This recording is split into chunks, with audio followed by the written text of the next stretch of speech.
It's one of the greatest wins of all time.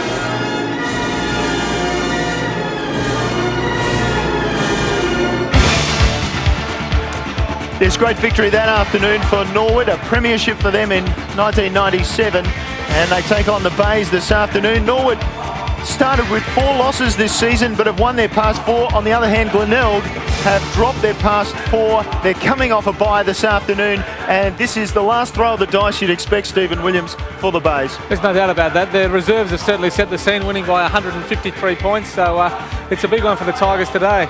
And you have to stretch your mind way back until the mid-80s to find a victory in a grand final by the Bays, and this was a magnificent afternoon. Back-to-back premierships for Glenelg. It's been a long time between drinks, hasn't it? They really haven't figured in the finals, let alone premiership contention for a long time, and for a proud club, it's about time they got themselves back up there. Absolutely. Well, we look at their past 4 matches and their form guide, and they've played many of the same teams, and we see there that Norwood having some very good victories, close victories over top 5 contenders in South, Sturt and Port, and the Bays on the other hand losing to North, Sturt, South and Port, all top 5 contenders. Yeah, there's no doubt that the form guide certainly points towards the Redlegs today, and here at Norwood it's going to be a pretty tough ask.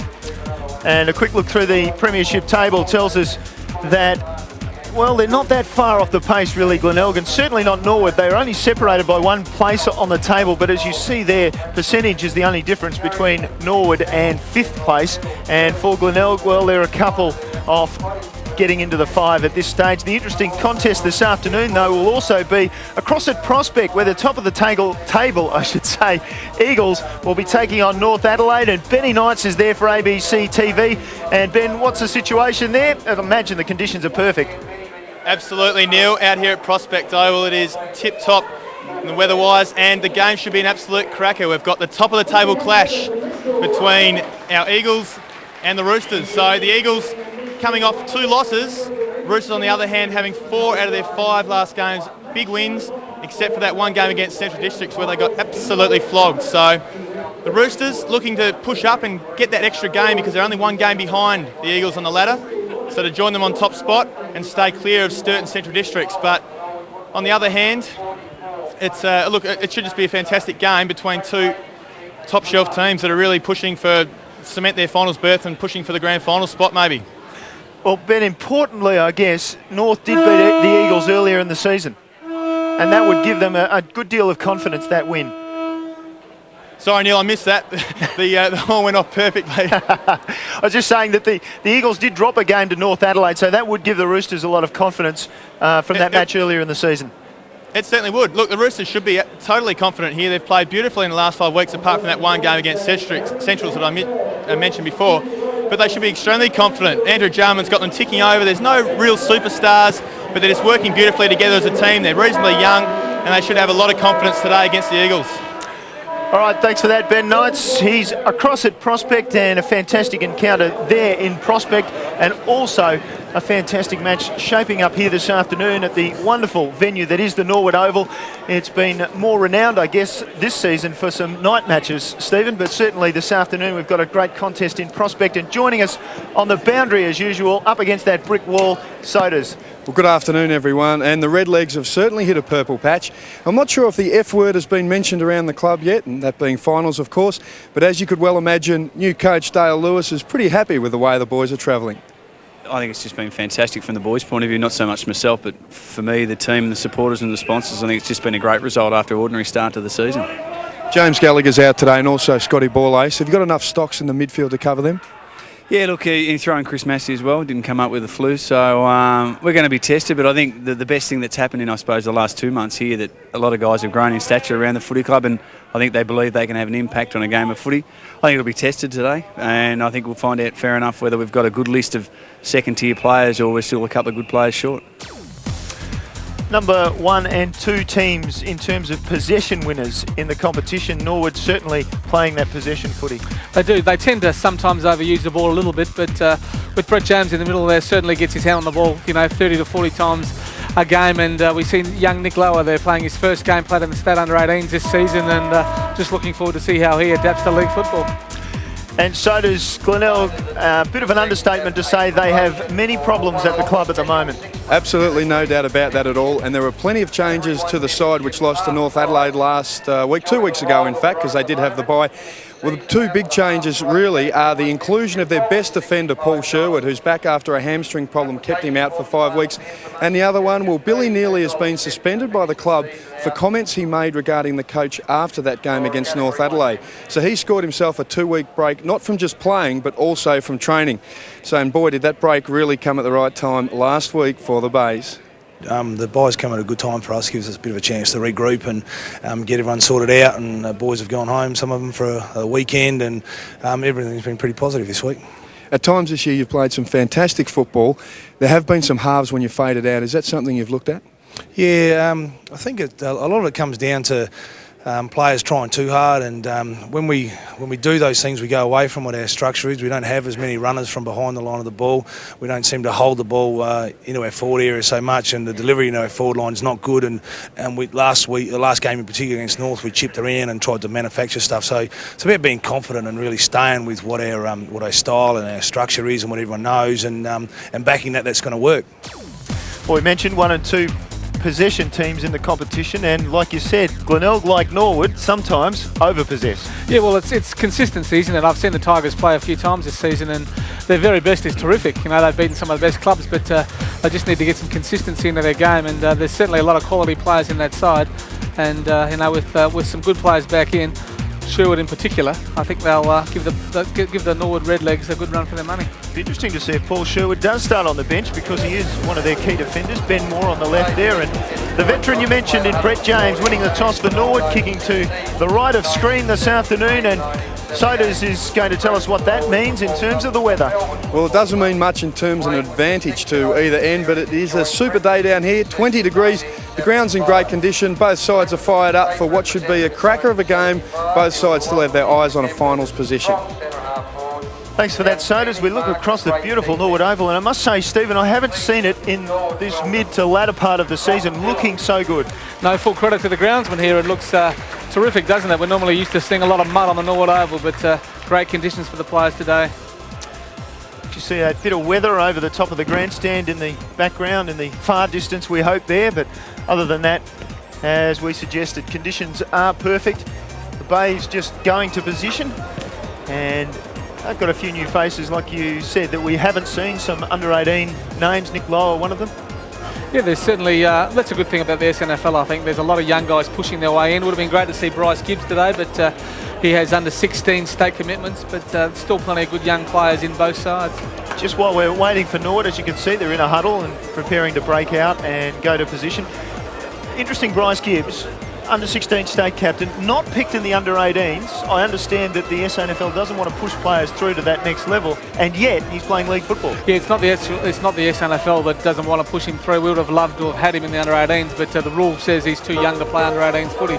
So it's an interesting one. Too young to play under 18s, but can play league football here in Adelaide. It is incredible, but I suppose it just puts in perspective what the idea of the under 18 competition is. It's to put the best players who are basically eligible for the draft out there for the AFL clubs to see. Exactly right. There's probably a number of players ineligible because they're too young, but Bryce still has a couple of years to go yet. So, we all can't wait to see how he develops.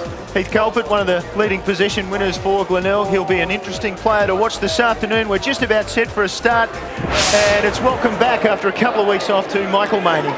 Thanks, Neil. Great to be back here at the parade. In particular, the ground in spectacular condition. Umpires Fila, Joyce and Pfeiffer, and a Pfeiffer playing for Norwood. Let's hope that is all and above board. The Redlegs going for 5 in a row. The Bays going for 5 losses in a row. It's really gone pear-shaped for the Bays. We've seen them a couple of times this year, and they've played some good football, as Mark Soderstrom said. And Billy Neely out of their side just adds to their woes. Round 17 of the SANFL. Nicholas and Cranston. Cranston good enough to get it to Culpert. Well played, Reevil. Kick didn't quite go 15. Culpert uses Reevil, so a couple of possessions for him. He started the game well. Running onto it, Shoeback. Thought he was off there. Pfeiffer on the mark. He's got the Michelle Pfeiffer hairdo too, young Pfeiffer. Short kick by Shoeback is not a good one. Campbell for the Redlegs. Zorzi, good game last week. Culpert got it back to Reevil for possession number 3, but lovely smother by Pfeiffer, the number 26 for the Redlegs. Let's have another look at that smother, Stephen Williams, the 1%ers. Well, that's a part of his game. He was the best player in the carnival for South Australia in the under-18s, Darren Pfeiffer, and just a wonderful young player with a great future. Certainly knows the defensive part of his game. He's lined up at half-back for the legs. Cranston may have got the better of that to Culpert, who just swings it around the body. They jostle. Herbert in front of Bassett. Loose ball to be won. No one can get it. Handball comes out loose. Pfeiffer got through, and kick found the line. Good steady play. Good play under pressure by the young man. He's done a couple of good things. Mark, let's have a look at the Norwood bench down there. Starting down there, number 18, Matthew Bartamucci, Ryan Key, and also Nick Lower. What's the ball? So about 30 metres around from the Glenelg goal. They've done all the attacking so far. Fisher just couldn't get a clean hand pass away. Cranston could. DeReevil had plenty of the ball early, and that one somehow came back for a minor score. I thought it might have been out on the full. Yeah, Reevil has had some touches, and certainly the Bays look a little bit more poised from the stoppages in the Redlegs at this stage. Brett Zorzi, the number 9, finds Bassett at half-back. Just a bit of a juggle from Bassett. Settling down. Pfeiffer making good space, but the kick from Bassett let him down. Let's have a look at the Tigers benchmark. Yeah, number 1, Phil Bennett, Jack Horan, and also AFL-listed youngster Ryan Willits. Eagerly awaiting their opportunity. That's the right play on. Paul James, collared by Fisher. Just rode him to ground. Another pack develops. Norwood taking some tremendous form into this match. But it's been all Glenelg so far in the first couple of minutes of the game. Free kick in the ruck. It'll go to the big man in Tim Nicholas. Let's have a look, Stephen Williams. He's just getting his body in the right position, and a bit of undisciplined play by Cranston, and the free kick's certainly there. Paul James inside his defensive 50. Dawes provided something straight up the ground, but he decided to go back to Nicholas. To Bailey, who was on his own and let down by the kick. Cranston committed the body. Bailey comes through. Good work there. A couple of players diving on it. And the young man is Mitchell Sandry, and takes it to ground. Eyes on the footy here, lads. Eyes on it. Another stoppage. Clean that throat out. And Cranston, interesting work with the slipper. It went out on the full. Paul James with the free kick. Bailey's inside, looking for it, and that's the direction he goes. This guy knows how to win the ball in a big way. A couple of years ago, he was a tennis player, essentially. Come to Norwood with a big reputation for his fitness level. Drives it down inside half forward. Cleared by Statham in the end. His kick was touched off the boot, and now it comes to James. It was clever Paul James, lined up, drove it long to the goal square. Ben Moore got a hand on it in the end, the Bays captain, and through for the minor score. tied away at 1 apiece. Yeah, nice work there by Paul James. Certainly has the skills that his two older brothers have, and just not able to reach the goals with that kick, but he certainly started the game well. Tight contest early. Important game for both clubs. Norwood, if they're to entertain any thoughts of making finals football, need this. So too Glenelg. Short kick spots up Butcher, who's been a consistent player for them. Cranston will fly. And in the middle of that, Ben Moore, the captain of this Tiger unit. Really thriving on the captaincy this year, Ben Moore. Fisher, as they do, they like to spread it round the midfielders at Glenelg. Fisher kicks long, Revel the target. Crouch got a hand on it. All done by Patfull. Got it away to Paul James. Bailey cuts through half back and let himself down with a kick. It might come off okay. Bassett runs onto it. Hit the steam train that was Lucas Herbert. Moore committed the body. And Zorsi also. And a ball up. Just a misuse of the football, a few missed kicks early, Stephen. Yeah, it's been really scrambly, hasn't it? Considering there's no breeze, the conditions are fantastic for footy. Been disappointing, some of the skill level of the players. Saw a shot of Peter Simmons, the Glenelg coach there, standing up out of the box. He's getting a bird's eye view. Get pretty close to the action here at the parade. Well done by Campbell. Sandery. Kicked down the line, just squeezed away. And gained about 30 or 40 metres. Smart kick by Sandery, just had no one on offer and then squeezed the kick down the line. Well, it certainly was. He just obviously wanted to get the ball out of bounds, but he made it probably 50 or 60 metres in doing so. So terrific team play for the Redlegs. Michael, just on Peter Simmons, he's not just out of the box, he's actually standing down here on top of the interchange bench, right near his players, yelling out on the ground, supporting and directing the way things are going here. Right in the action, that's for sure. So too Fisher, who got it to Culpet, and another kick that didn't find its target. We've seen a few of those. Here's Sandery. Moore has put enough pressure on. Sandery's kick is chopped off. Well done by Burdett. That is good play. Has Salopek just outside 50. Salopek had Duldig. He decided to drill the pass in short. It was terrible. Allows Brett James to go with a lovely kick, and he finds Campbell. Campbell breaks through the middle. He can go long and direct, and it just goes over the head of its intended target. And now it'll go out of bounds on the Wood Street side of the ground again. We'll get another stop play. And gee, both sides had great opportunities then.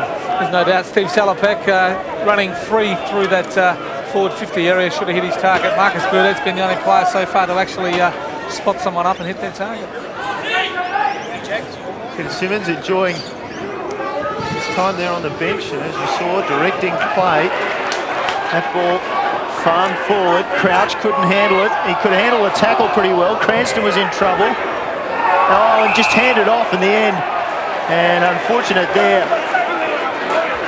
And Ruwalt just unable to get the ball out effectively in the tackle of Bailey. And Bailey lines up, just drives to the square. Though what a big mark, came from behind Bound. Fell to Statham, just the shortest of passes to Burdett. Backs up, he wants to hit a target. He does well in a confined space and eventually realises there's nothing to go to but that man over there with the cap on. Good kick, outside wasn't the boundary line. Terrific kick by Marcus Burdett. Nobody there, so made some distance and didn't make the mistake of kicking the ball over the boundary line on the floor. Play the footy, guys! There's Ruwalt, just taking a spell after that indiscretion maybe. Boundary throw in. Nicholas just reaching over the top. His ruck work is pretty good. Cranston at the bottom of that pack. And the umpire says, I'll have a bounce. 8 minutes gone. Tight contest. It's the one behind each. No one's really looked like kicking a goal. Nicholas again. Can take it with him. Burdett got it away to Culpet. Culpet's long kick just fades away at the last moment. And Patfull will take the free kick on the wing at the parade. Wonderful surface, wonderful ground. Normally has great skills too, Heath Culpet. That's, twice now we've seen him miss a target and then kick the ball over the boundary line. It's catching. Player of visibility. It's catching, Stephen, isn't it? There's a good lead, good kick. Stewie Bound couldn't take it. This is Campbell. Threw it on the boot, hoping for a mark. But well done, Fisher. Just came from free back to take a lovely mark in defence. Umpire called him to play on. Now Moore's got a problem, but he's got some space. So's it okay to Butcher. Butcher plays that roaming half-back roll to perfection. Looking for Herbert, and he's given away a free kick for a nudge on James. Umpire said play on, advantage, but Sandry couldn't get away. Yeah, Lucas Herbert probably just took his eyes off the ball, hands in the back of Brett James, and it's certainly been rushed forward now. And the Redlegs through Scott Bassett probably have the first shot at goal. Now, you'd know a bit about Bassett. He played for Port Adelaide a few years ago. He's not going to go for goal. He's just going to look to set it up, and a lovely mark has been taken by Stewie Bound. Just nudged Mules out of the contest, I think it was. Probably Mules just misjudged it and Bound just judged it better. Yeah, it was good effort, wasn't it? I think Bassett knew just to get the ball in there quickly to the one-on-one. Stewie Bound's a big guy, and one out, he's going to cause some problems down there for Glenelg, and he certainly has the opportunity now from point-blank range to kick the first major of the day. We'll go to Prospect in just a moment as Bound lines him up for the first goal of the game, and he has popped it through. So the first goal of the afternoon goes to the Redlegs, Stewie Bound. And let's go to Prospect now to Ben Knights. Thanks, Michael. Well, it's 1 goal, 2 each out here, 8 points. Paul Lindsay kicked the first goal on the 2nd minute mark for the Eagles, and he's been matched up, interestingly, by Michael Hasseldine. This is only his 5th game. So, on the other hand, at the other end, Daniel Hargraves had 2 shots for goal already for 1 goal, 1. Thanks for that, Benny. And if you don't recognise them, the Eagles are actually wearing that white sponsors Guernsey this afternoon. It's a special deal for them at Prospect Oval. And back here at Norwood, centre bounce. Comes in the direction of Culpit and did very well, broke a tackle. Off the left foot, goes inside 50. Good mark, Salopek. And he's hurt himself possibly. No, just maybe a little winded after that. And Salopek led to the centre of the ground to start with and realised Culpit wasn't going to be able to hit him there, so he came back to this flank, and now he's chipped it inside to Fisher. And it's been a revelation as Fisher this season. Adam Fisher, an ex-Melbourne rookie, came across from Sandringham, trained with the Crows in the pre-season and averaging 28 possessions a game after the Crows overlooked him for their rookie list, and indeed for the pre-season draft I think they were looking at him. So here he comes from 48, belts the ball long, drifting, and in going for distance, just away to the left. Yeah, probably just got a little bit close to the man on the mark and had to kick the ball up a little bit higher, but Steve Salopek, terrific mark and a nice pass. He'll be looking to get through 4 quarters of footy. He's had some certain bad knee injuries this season, has really slowed down his progression. Skipper James has got it away to Vassell. Good work by Bassett to Zorzi, so they're sharing around. It ends up with Bailey. Now Bailey's couple of kicks so far have just missed everything, so he decides to just kick it long into a bit of space. Mules out in front should get a free kick, not paid. Ball caught underneath, massive players in there. Mules again. And I just thought that Mules might have been a bit unlucky there not to get a free kick. The umpire just calling it play on. There's Matthew Dawes, number 13, the Redlegs. Cranston got it away for Glenelg. Bailey, good tackle by Salopek. Put the pressure on. Horan, out wide Fisher. Shoeback's there to lend assistance. He'll want that left boot. Kick smothered off the boot. Horan did okay to get it to Moore. Moore kicks it long and just fades away. Doldig didn't quite have the speed to get there and take the mark. It rolls out of bounds. Just some good pressure from the Redlegs, you know, not letting the ball carrier of Glenelg get himself free enough to hit a target, and the pressure just caused the ball to run out of bounds in the forward pocket. Nicholas. This is James. Brett James. Poor handball. Normally good with those. Shoeback. Got into some space. Sold Culpit into trouble. Panozzo should kick it. Left footer is there. Well, they shared it around. It looked like they might just muck it all up, but it ended up with Panozzo, who just steadied nicely on the left boot. Important finish too. It was important for the base to get an early one just to get their confidence up, but Brett James was a man, wasn't he? We just gave that handball away, which is very unlike Brett, normally precise with everything he does, and Luke Panozzo got on the end of that one and finished off nicely for the first major for the Tigers. Halfway through the first quarter, Heath Culpit already had 8 possessions. And after Panozzo kicked that goal, the entire Glenelg backline ran down the ground to congratulate their teammate. A bit of a show of team solidarity. The ball's pushed out again. Well done by Salopek. Horan's kick was smothered. The big man Nicholas did well. Doldig, his first touch of the game, or a toe poke of the game, if you like. Now Shoeback on his right, non-preferred, up towards Mitchell. Culprits everywhere. Nicely roved, and the smother came in there and over the line, just as Glenelg was building. Nice work there by Brad Vassell. We've seen the Redlegs now 2 or 3 really quality smothers. Shows where the side's on, I think, when they're smothering like that. Nicholas tried to stop Cranston from coming through. Dawes did it more successfully. Watch the ball.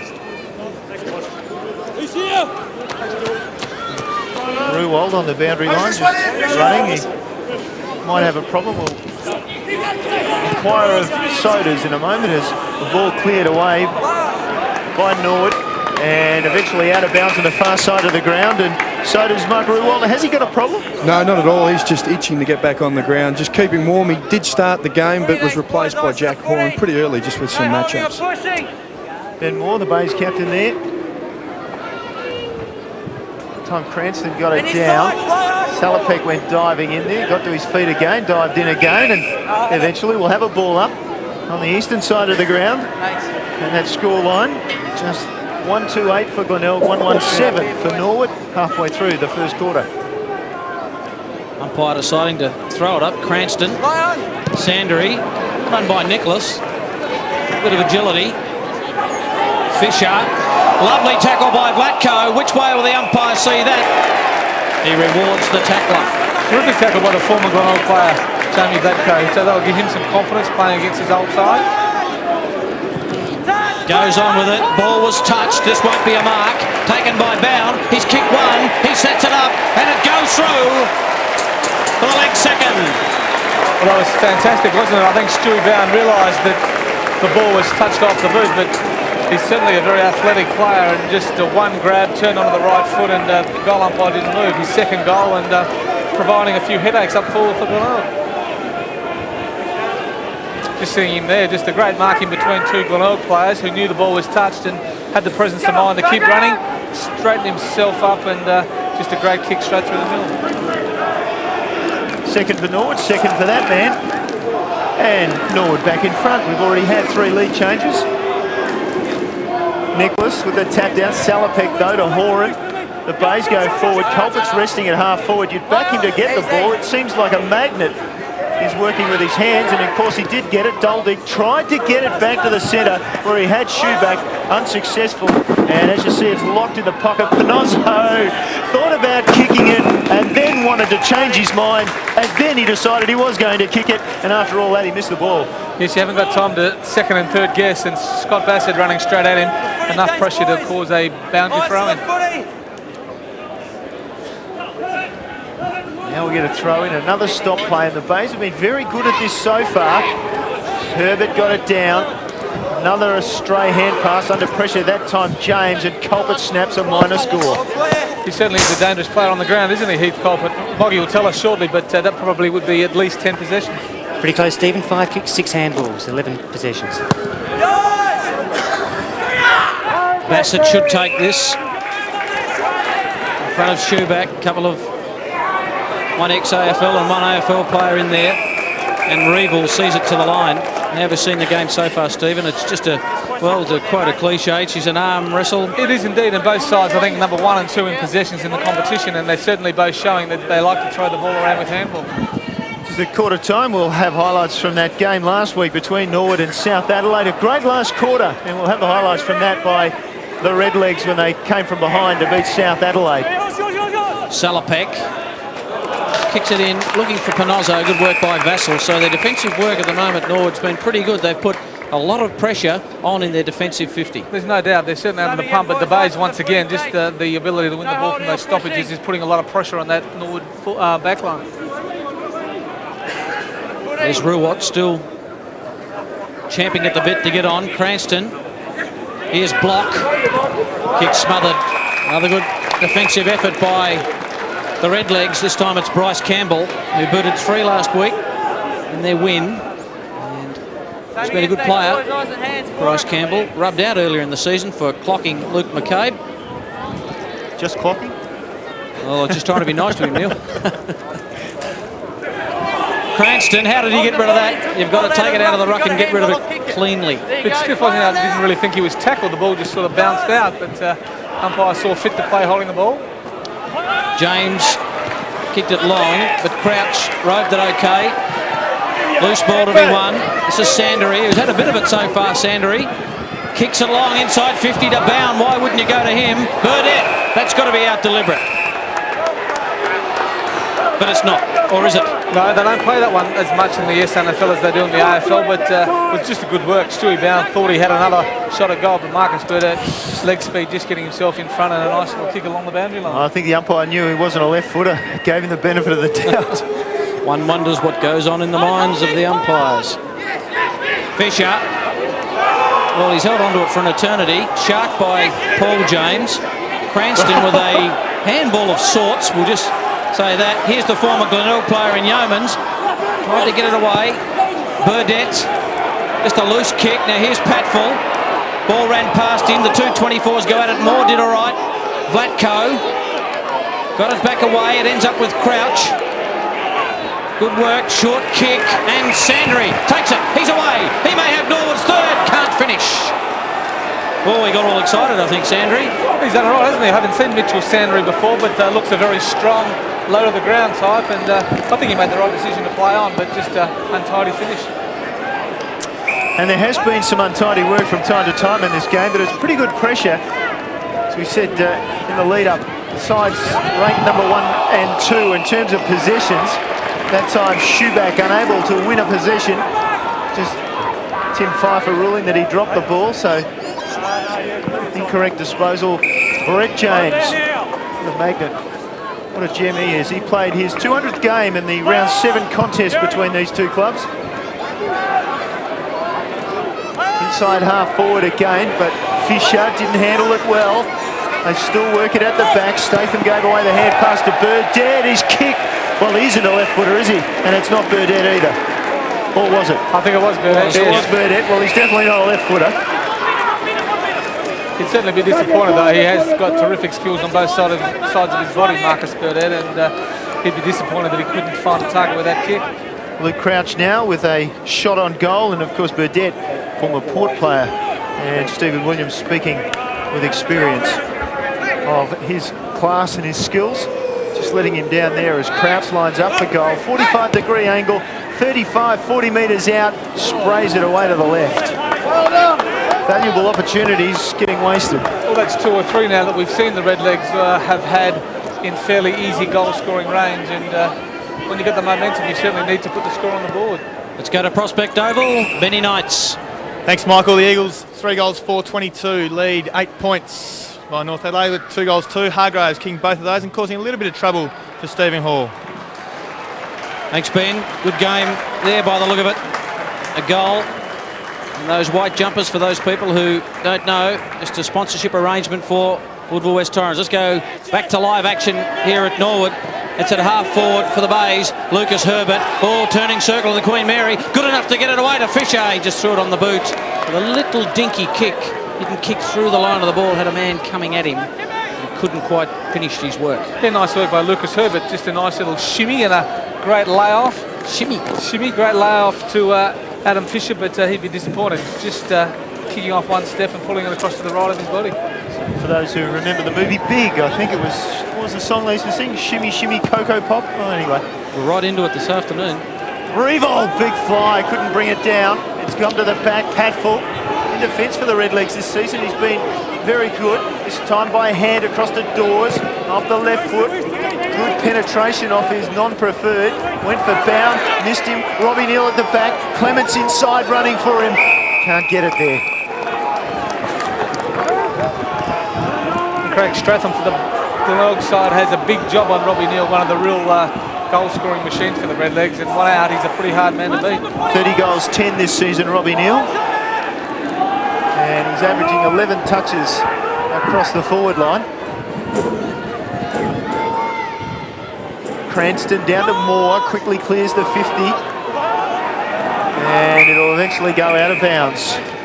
So Troy Clements going back there, got a hand to it, just couldn't rake in the mark at half forward for the Redlegs. Good start to this game, 5 points the margin. And we're well into time on. Lots of packs. Ball finally cleared. Clean possession eventually. Well, kick came out to Nicholas, and he just put it out of bounds on the full. And that compounded mistake after mistake. And eventually Tim Nicholas, the man at fault there, as Peter Simmons is on the phone. Basil go through Mules, breaks through half back, in the end goes short. Oh, dangerous. Moore took the mark though. Not a real entertaining match as far as the scoreboard's concerned, but players really having a go. This one, Colbert, he is having a go. Lucas Herbert, he'd like to have that one back again if he could. Bassett to Patfull. They share it again. Bassett got it to James. It's Brett James. Nicholas. Patfull in a bit of trouble. Dawes, get a free kick for a push. Advantage rule. Bailey to Crouch. Kicks it inside 50. Good kick. Over the back, Statham knocked it away. Sandery. Pfeiffer. Oh, lovely tackle by Shoeback. Statham's got to back his judgment. To Butcher. Butcher's had a bounce. He's got a bit of toe. No one can catch him. He kicks inside 50. Herbert's there. Lovely work by Vassell. He just came in a two-grabber. It was terrific work. He just decided to leave his player, come to the marking contest, and certainly saved an opportunity there for Glenelg. More rebound footy as Patfull to Pfeiffer, back to Zorzi, who was a bit fierce for him. Taken by Clements. Clements, the 200 gamer, spears the kick to Blatko. No free kick. Umpire was there. Spillage goes to Mules. Over the back to Statham. He's got the wobbles. The tackle by Neal. Puts some pressure on, and the turnover goes to Bound. Bound in short, looking for Yeomans. He can't take the mark. Crowd starting to sense something's going on. Campbell short on the boot. And the legs get another one. And he may well be able to mark that down. Some wonderful defensive work by Robbie Neal. Well, I think that's probably been the highlight of the game. Both sides have certainly made some poor errors, but I think it's just been the tackling. They both tackled really well, put a lot of pressure on the ball carrier. And as we can see here, just a terrific contest. Terrific crumbing, and not a great kick, but a wobbly one straight through the middle, and probably a goal that the Redlegs deserved. Bryce Campbell from Eastlake in the ACT, recruited by the Redlegs. And they have a handy break now with Salopek. The hand pass missed its target. The Redlegs had numbers. They did well to get it back though, the Bays. Now they go forward. And Brett James across half back. He's gone to Culpet at half back, and he did well there. Dawes sat, wait, fed out a hand pass, nicely done. Clements to Nicholas, got the right foot away, but Burdett read it best back there. And you see Dawes in a bit of trouble, just limping away there. I suspect that Paul Sherwood, after that last goal by Campbell, there was a contest about 20 metres from goal, and Paul Sherwood didn't look healthy after that either. That was a big fly. Umpire said it was unrealistic from Pfeiffer, and therefore it's a free kick. Yeah, I'm not sure that he went for the grab, and good on the young bloke, but I'm not sure if it's a free kick. Breaking, and a lively pass again from Colbert, and finds probably close to the best kick in the SANFL in David Mitchell. Put some pressure on him now, Neil. Well, but I have seen him. He can certainly kick the ball a long way. Accuracy will be his only concern from probably 40 metres. I'll put even more pressure on him. 39 goals, 14 this season. Here's a magnificent kick, Michael. It'll end up in Paynham, this one. Lays back, doesn't let anybody down, especially the Tigers. That was just a terrific goal, and once again Heath Colbert just keeps winning possession of the ball, and that's something that Dale Lewis will certainly have to look at quarter time. He's just winning far too much of the ball, and someone has to be accountable on the Redleg side. That goal coming from Glenelg's first free kick, Norwood have had 7. Well, Norwood are the #1 side in receiving free kicks. They average 21 a game. Well, they're certainly up with their average today, They're aren't they? going beautifully. Better than that. They're ahead. #1 in receiving free kicks, and they don't give away as many as any other side either. They're a disciplined side. And the men in white, Dale Lewis, all the meetings have paid off pre-season with the umpires. Another ball up in the centre of the ground. That's just the way footy goes, isn't it? Swings and roundabouts. Tough contest so far in this round 17 match of SANFL football. Oh, tackle is a bit high on Campbell. Horan, the offender, kicked the last goal at the 26-minute mark. It ticked into 29.5. The kick forward. Oh, lovely work by Yeomans. Oh, in the nick of time too. And the former Glenelg player will go back and shoot from right on 50. He would love to kick this goal and re-establish that 11-point lead that Norwood held just before that goal from Mitchell. David Yeomans will be copying plenty from his former teammates. From right on 50, awkward kicking style. We'll just wait and see whether it fades away and makes the distance. I think it's through for a behind. It is, so David Yeomans gets on the board with a behind, but it's quarter time at the Parade in a tightly fought contest. The Redlegs 3-4-22 lead Glenelg 2-4-16. Yeah, well, it's been certainly an entertaining quarter of football. Both sides have had lots of opportunities. Looking at the goal scorers in the first quarter, Stewie Bound has 2 for the Redlegs and Bryce Campbell with 1. And for the Tigers, 1 each to Panozzo and Mitchell. Yes, and lots of possessions for both sides, as we expected, no doubt about that. And a lot of handballs in particular for the Norwood side. Yeah, you look at those statistics and everything reasonably even, except for the free kicks. We talked to how the Redlegs certainly are the #1 free kick receiving side in the competition and been inside 55 more times, so probably deserved their lead at quarter time. When we look at those centre breaks, the Tigers certainly have been head and shoulders above them around the stoppages. The stop plays have been very important for the Tigers. A very important win also for Norwood last week. They beat South Adelaide at the Adelaide Oval, and it was a real contest for 3 quarters, and it looked like the Panthers were going to hold sway. They led at 3-quarter time, and for the first time this season, the Redlegs were able to come from behind and win a match. Well, it's always a pleasing sign, a club that is down at 3-quarter time that's got the resolve to work hard and get over the top of a quality side in the Panthers, and a very important win in the season for Norwood, that one. And South Adelaide, this was their 3rd loss in a row. They play Sturt this afternoon down at Noarlunga. They've been disappointing, haven't they? The Panthers look to be taking all before them, probably half of the year, but as you said, the last 4 or 5 weeks certainly been disappointing. They'll be looking to turn it around at Noarlunga today. Just to add more misery, whilst it was the first time Norwood had managed to come from behind at 3-quarter time and win, it's the 3rd time this season South Adelaide has lost after leading at 3-quarter time. Yeah, well, that's something that would certainly concern Robbie Pyman. I'm sure he has his side as fit as any other side in the league, but to surrender a 3-quarter time lead 3 times certainly can be costly in the context of the season. Just watch Dale Lewis here in his reaction with Troy Clements, who swung around as if to say, hang on, who's grabbing my jumper? But as you can see, they were very, very happy at the result. And Dale Lewis has really managed to turn things around for the Redlegs. 4 losses to start the season, and now they've won 4 in a row, and that was a great victory. 12-14, 86. South Adelaide 10-7, 67. Yes, and something to be really pleased with.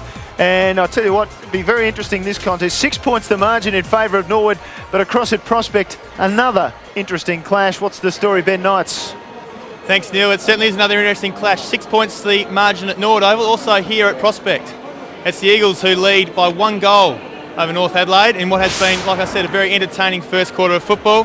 The goal scorers for North Adelaide, first of all, Hargraves with 2 is giving Stephen Hall a little bit of a runaround at the moment. Matthew Craig in his 50th game has kicked 1 goal. For the Eagles, we've got Lindsay O'Hara, who are both swapping out of the ruck duties down to full 4 with 1 each.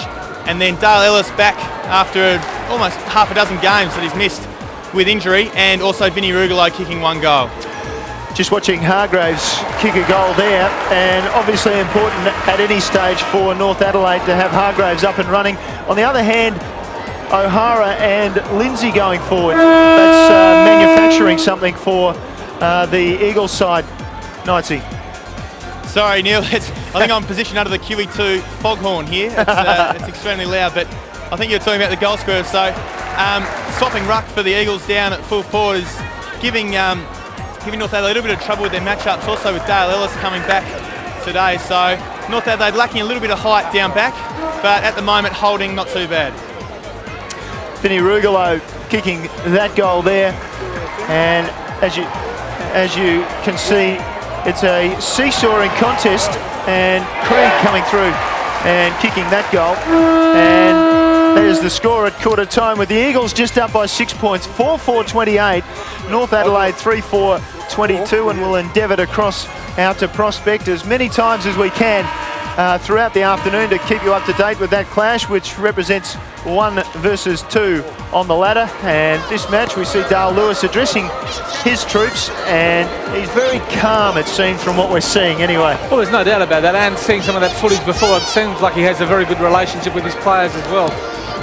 So what have you heard down there? Well, I did have a listen to Dale Lewis, and he was pretty happy with the way the boys have attacked this first quarter. The one thing he did look at, he went over to midfield coach Stephen Rowe, and he said, Fisher and Colpert, fix it. So Stevie Rowe was over chatting to the midfield, so I'd expect a couple of tags on those players in this term. The breeze is quite stiff actually now. It has picked up a little bit, and it will favour Glenelg this term. Thank you for that, Mark Soderstrom, making his way nicely off the oval as we wait for the second quarter to get underway. And Michael Maney has enjoyed the first quarter of football, I'd suggest. Certainly have, Neil. And I'm sure that Dale Lewis would have enjoyed it as well. Peter Simmons, perhaps not so much. They wasted some opportunities. There's big Tim Nicholas along with Trevor Cranston. They've gone at it pretty hard in the ruck so far in this match. Perfect conditions. And just a little bit of breeze. Looks like it's starting to blow up a bit. We'll go down to Mark as soon as we can for that. But the second quarter of this round 17 clash between Norwood and Glenelg. There's another possession to Colpert, playing his 50th game. If he keeps going at this rate, he'll have 50 possessions in his 50th. The ball inside 50. Salopek can't get it. Taken to the line by Brett James. Heath Colpert has been quite outstanding in Mogridge in that first quarter of football. Yes, he has. That makes it 8 kicks and 6 handballs at this stage. And we heard at quarter time Dale Lewis saying that he needed him stitched up, but a great start of the quarter again for Colpert. Just keeps getting that football. Taken by Horan. Quick shot on goal, just fades away for a behind. So the Bays open up the scoring in the second term with a behind Jack Horan. But once again, just the ability to win the ball away from the stoppages certainly must be concerning Norwood. And if it continues, you would think that Glenelg would enjoy the majority of the opportunities to score. Zorzi with the ball to bring it in, assigned the kick-in duties. Goes to that eastern side of the ground, and a great mark taken in the centre of the pack by Salopek. Quickly around, gets it back inside 50, and not the best of kicks, as you see, just bouncing out of bounds in front of Big Herbert. It was a terrific mark, wasn't it? He's only probably a 6-foot player, and to mark the ball against Scott Bassett, but just let himself down with a little bit of lazy disposal. Then we get another stop play. Herbert just pushed off his man. It's play on, called the umpire. Now Fisher gets around the big guy in Nicholas, straightens up, gets it to the goal square. Sherwood at the back. Well, he just put a hand out. And I must say, I did hesitate there because Paul Sherwood's gone forward. Well, certainly foreign territory. Whether he's actually followed, he probably has. He's followed Jamie Vlaco down and now has the opportunity to really make him pay. Hasn't kicked a goal or a behind this season, and only 19 goals in his now 124 game career. That's it, thanks. Go closer. Thank you. What a smart move to take a tall like Sherwood into the forward line. Yeah, well, it's interesting to see what the instructions from the coach was, but a tough shot for goal, but he's a quality player. That's it, thanks. That's it. Oh, it won't be a good move if he kicks the goal, that's for sure. And what's he done? Went on the goal umpire. Minor score for Paul Sherwood. So you can safely say kicked it like a backman. Master stroke. Certainly hurt themselves, though, aren't they? Well, 2 goals 6 had some real opportunities to probably be in front of Norwood, and as we said about the legs earlier in the game, you need to make the most of the opportunities when you have the momentum. As that breeze down there, Mark, it looks like it's just starting to pick up a little bit. It certainly did during that first term, Michael. The game at the start, it actually wasn't around too much, but it certainly picked up. On this side of the ground, we're well protected by the grandstands, but certainly out in the middle and on the other side of the ground, it will be significant. Brilliant work by Salopek. This time his kick finds the mark, and Schuback is not without an opportunity here from right on 50. He does kick the ball a long way, Jacob Schuback. He's a beautiful long left foot kick, isn't he? And probably kicking from 55. You know, just about backing with that windsock starting to really fire up on the Cooper's Hill. Here's Jacob Schuback from just outside 50. Leans back on it and kicks the goal. The Bays are in front. What a great kick, eh? He's had probably had a lot of injuries along with Salopek, not getting to play as much footy as they'd like to, but we see Salopek here just terrific in traffic, great vision, great pass to a leading Schuback, and to go back from outside 50 and put that one through, just a great effort from Glenelg. Well, the seesawing nature of the match continues. And Jacob Schuback has his first of the afternoon. Tim Pfeiffer throwing the ball in the air. Cranston got the better of it. Horan just fumbled. Bailey, nicely done. Out the back to Paul James, ducked the tackle, somehow disposed of it. Culpert did well. Now they get it down to half forward, and Lux of Fortune, if you're in front, Salopek, and he's got Doldig loose, and it gets there.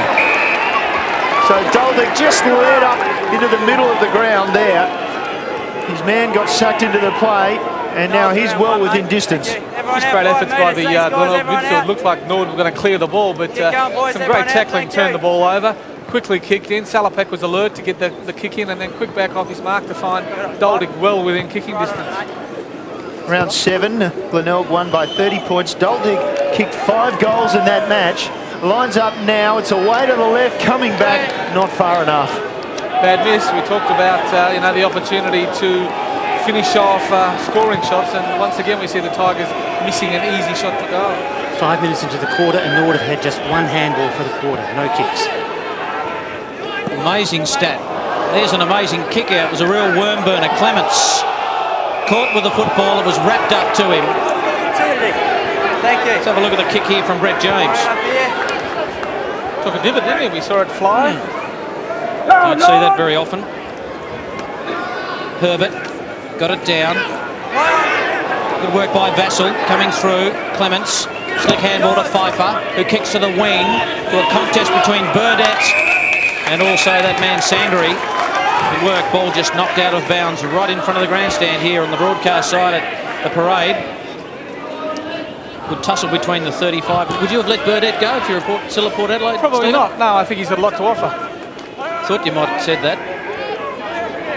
Loose ball taken by Fisher. Loose handball though. Nicholas just jammed it on the boot. Inside 50. Sherwood flew. Didn't take the mark. Statham composed at the back. Doldig can't take the mark. Moore just bounces off a couple. Surely a free kick to Campbell. Umpire Tim Pfeiffer says Ben Moore. You've pushed him in the back. Free kick to Bryce Campbell, who's starting to get a bit of the ball. Pretty tough customer.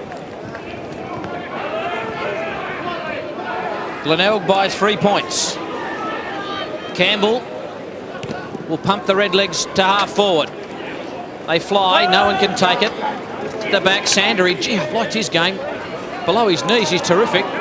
Cranston couldn't take it with him. Vlatko in there for Norwood, so too Mules. The umpire just letting the players see if they can fix that ball out of there, but they can't in a bounce. Yeah, the Norwood defenders certainly sticking close to their opponents and making it pretty tough for the legs to get some clean possession around their forward line.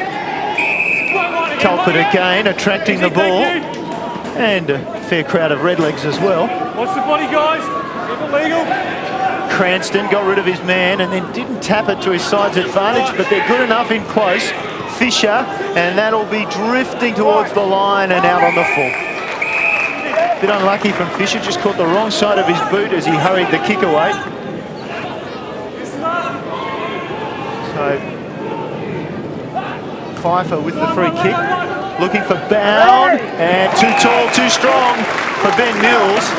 Looks around now, waits. Vlatko already on the lead. That was too early. Robbie Neal runs back to the square and then doubles back, and that was too high for Robbie Neal. It was punched away. Comes to Butcher off the side of his boot. It'll come back in the direction of Bound. He leaves it and then finally picks it up. Moore came in and tackled him. Ben Moore did very well in close. Shoe back. Nice hand pass. Mules did well and then hesitated, and he's gone. He certainly, as you called it, had the first opportunity to give the quick handball off to Ben Moore, but ignored him, and correct decision by Tim Pfeiffer. Dawes with the free kick. We saw he was in the hands of trainers in the opening quarter. Dawes goes down the line.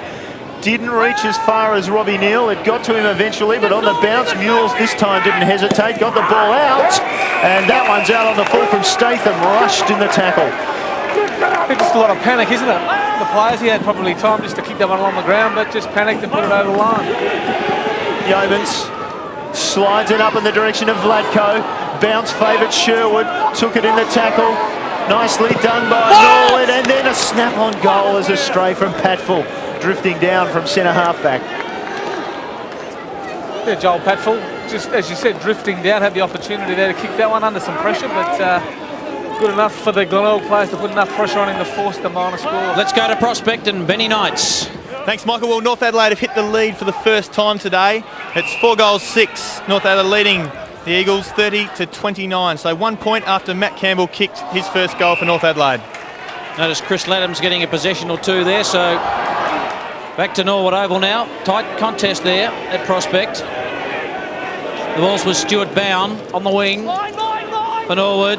They fly. Vlatko in the middle of that. Went without the football. Robbie Neal. That is tremendous play. Out to Bartamucci. We haven't called too much. He's collared. He hasn't had much of the football. Matthew Bartamucci, Ian Mogridge. I think he's just come on the ground, Michael, but he's got a free kick now. Yeah, just a bit of undisciplined play there by Paul Sherwood, just pushing that.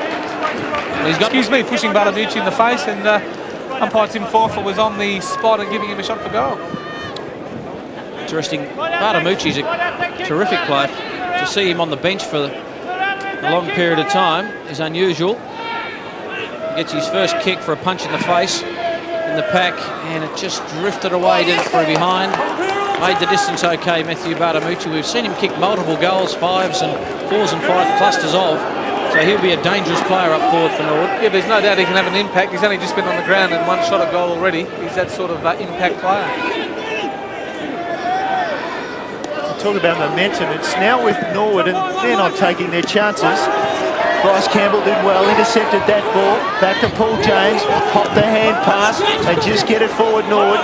Neal and sharing the ball with Bound, and then Sandery up to the goal face. Comes through for the minor score. Rush through. Glenelg under siege now. Yeah, just Marcus Burdett looking for probably a little bit too much with that kick out, trying to spot somebody up from 40 metres when the kick wasn't really on. It'll be interesting to see what Heath Colpert does with this one. He wants to do all the kicking out as well, Colpert, so Ian Mogridge. Yeah, Mitchell Sanders had 10 possessions for Norwood. Nobody else has had any more. Been okay for them. Statham's long kick over the back. Would have favoured Panozzo. What a free kick. Taken by Doldig, who kicks long to the square. Ball thumped away by Herbert. Real foot race. Vassell got it away to Pfeiffer, who's collared by Panozzo. Zorzi. Vassell taken to ground. They call ball, and they don't get what they want. Well, they should have got it. I think he had plenty of opportunity to get rid of that one, but umpire just a little bit gun shy in front of goals. Yeah, Brad Vassell put the ball on the ground. They do get a bit that way. Reeville kicks it high, running with a flight Bassett. He'll always keep his eye on the ball.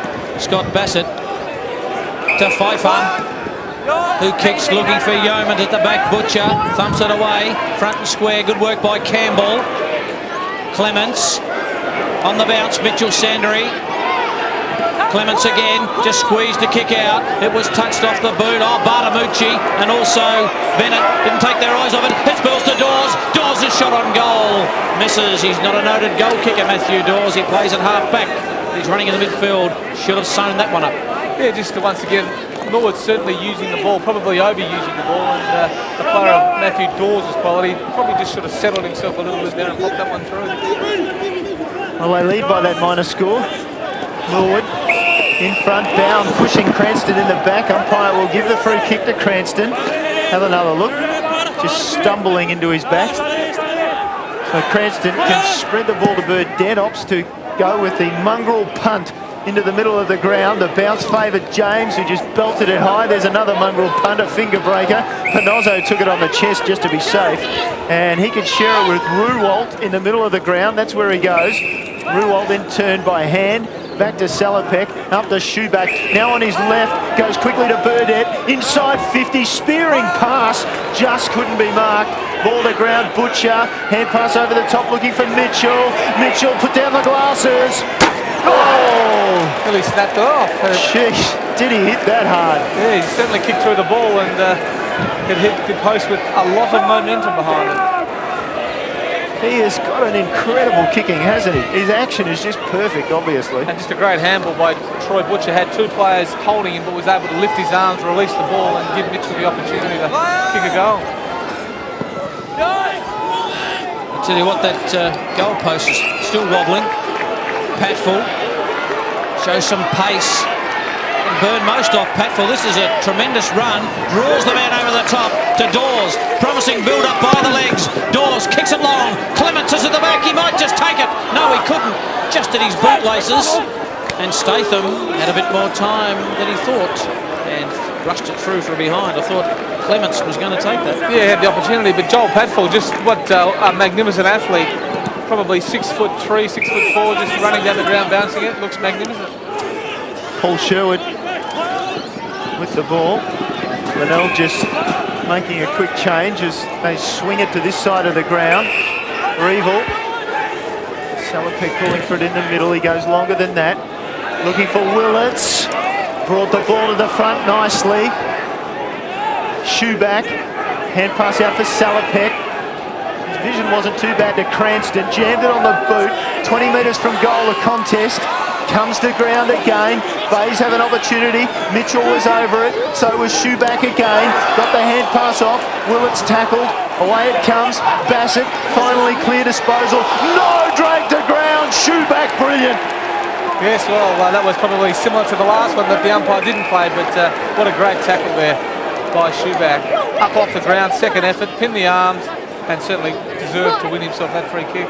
Well, it was about 3 or 4 efforts in that passage of play when the ball went down the ground. Shoeback had a couple of possessions, tackled Vassell, and having recovered from that, dived and brought down Bassett as well. And eventually rewarded with the free kick.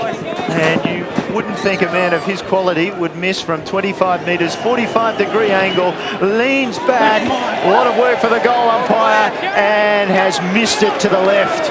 Disappointing, we saw him kick one from just outside of 50, but I'm sure Peter Simmons will be very pleased with the efforts that his forwards are doing just to keep the ball inside their forward 50. I'll be too pleased with that kick from Shoeback. Kicks one from right outside 50 earlier. Horrible kick. Bit of a shank. Ends up with Campbell at half-back. That's it. Play on! Over the top to Bassett, who gave that free kick away. I bet he feels a little bit better at the moment. Fisher knocks it away. Doldick, quick hands, Moore. Looks forward, spots a man on his own in Herbert, just outside 50. Now Herbert, his kick is looking for Mitchell. Well done by Bassett, knocked it away. Still danger though. Horan just allowed Bartamucci to come in and pick it up. Doldick. The kick from Nicholas wasn't too good. Doldick, scrubby old kick, inside 50. Here's Bailey. Still, mate. Looks for a target on the outer side and found one. Let it go. And that's James. Composure by Bailey as Moore gives away 25 for a loose elbow. Not bad play by Ben Moore, they're just holding the play up, not letting Brett James get the ball on quickly, giving his teammates some time just to push back and fill up the holes. Just held on to him, Brett James. Right on the wing, outer side. Yours. Looks for Bartamucci, and he's there. Got to be injured, Bartamucci, or they just think they can only get three quarters out of him. He boots it inside 50. Bound's been held on to, but Neal floats across. and takes the mark. We haven't seen much of Robbie Neal as far as possessions are concerned, but he's been working very hard up there. Floated across, and Bartamucci's kick was a beauty. It was. That was the thing. It was just a great quick kick which turned the Glenelg backman around and made them run back towards their own goal and gave Robbie Neal the opportunity to take a fairly easy, uncontested mark. Good work by Bound on the block for Robbie Neal, who doesn't miss many. He hasn't missed that one. Robbie Neal boots another one for the legs that takes him out to 7-point lead. His first. Let's go to Prospect Oval and our man on the spot, Ben Knights. Thanks, Michael. As you come across, Daniel Hargraves is lining up and just kicking his 4th goal. So North Adelaide will be 6 goals, 642. Just getting a 4-point lead over the Eagles at 5-8-38. Thanks for that, Ben. Margin here, 6 points at Norwood with that goal to Robbie Neal. The difference between the sides at the moment. Sandry out of the middle, tackled high possibly. Umpire says holding the ball. Ben Moore, advantage play. And down in front of goals, a nice mark defensively taken by Yeomans. Let's have another look at that. Well, it was more holding the ball, let's say. It probably was. He certainly had plenty of prior opportunity, and the tackle was perhaps just a touch high, but I thought a fair decision. Bailey to centre wing with the kick. Butcher reaches over, punches it away. Duldig playing a bit of aerial ping-pong. Butcher down to half forward. Ball now loose. Campbell, severe hand pass, asked a lot of Bassett. Got the ball into the open, but that was all. Shoe back to deliver a goal. No. He's tackling once again. He was able to get hold of Scott Bassett and jar the ball loose, giving the Tigers another opportunity. And once again, they've blown a fairly easy opportunity for a player of his ability. Well, he should have kicked 3 or 4 so far, Shoeback. Zorzi kicks to the outer side. And a mark taken by James. Campbell needs to get it away quick. Did. Vlatko! And his name written all over it. He threatens to do big things, Vlatko. He hasn't really unloaded at the moment. Nicholas. He moves well, though, Vlatko. He does. He's a lovely size, isn't he? Very athletic. Michael Heath-Culpert just coming off for a break for Glenelg, and he's been replaced by Luke Pinozzo. Thanks, Mark. Thought you must have gone to sleep down there. Patfull takes the mark just outside 50. Joel Patfull kicks it long. Stewie Bounds at the back. Vlatko's at the front. They muck it up for each other. Statham couldn't find the line. Good work by Bartamucci. Pinozzo just knocks it to the line. Boundary throw in. How is it at ground level down there, Mark? It really is. Looks like a tight contest from up here. Yeah, it certainly is. It is a great contest at the moment. A lot of skill errors characterised by both sides, and that's probably indicative of the pressure that we can see down here. 4-9 plays 3-10, 5 points the margin in favour of the home side at the moment. Bailey took one behind and in the back, and he'll get a free kick. Box Hill best and fairest last season in the VFL, Stephen Bailey. And little doubt about that one. There's plenty of the ball, 24 a game is his average. Drives it up looking for Vlatko and or Neal at the front. The punch came from Statham, Burdett, Fisher. Now they'll spread it again to Butcher. Down the wing, 2-on-1. Shoeback did well, got it to the front. Hand pass was smothered of Salapex. Still in the contest. Comes back to Bailey again, just bombs it up. Touched off the boot. Bays have the numbers this time. That was fortuitous. Eventually it came to Herbert. Great kick, fantastic kick. Found the player flanking out there in the open was Willits. Down to half forward. Doldig over the top. Decided to play on, ran himself into trouble. Back to Cranston. Had the presence of mind to try and go for the open player. But the kick was smothered, and eventually Norwood gets out of trouble. Scott Bassett, with his desperation, gets the free kick to Patfull as we just look again. He's had to hold up, didn't he, Matthew Doldig? He certainly could have kicked the ball from that distance, and he's had a terrific quarter pushing up the ground, providing the link between the back half and the forward half. Now it's across half forward for the Redlegs. They get it inside their attacking 50, falls to Bound and then to Dawes. Dawes says thank you very much. Somehow he found his way out of there. Clements could have been held, play on, out of bounds. On the far side of the ground, in front of that scoreboard, which shows 5 points the margin in favour of Norwood. That man there, Dale Lewis, would be happy with the commitment of his players at least. Yeah, there's no doubt both sides are certainly having a go, but as Mark mentioned a little bit before, just the skill level has been disappointing from some quality players. 5 points in favour of the Redlegs. Dawes wrapped up by Moore and just goes on with it for a little longer after the umpire blowing the whistle. Peter Simmons is giving that phone some fierce work out. Steve, you've had a bit of trouble with phones in your day. Indeed, sometimes they don't work and you've got to give them a bit of a shake around. Bounce. Well done, Herbert. They knocked that out into space. Sandery, though, ran onto it. Best kicks it long. Vlatko in the middle.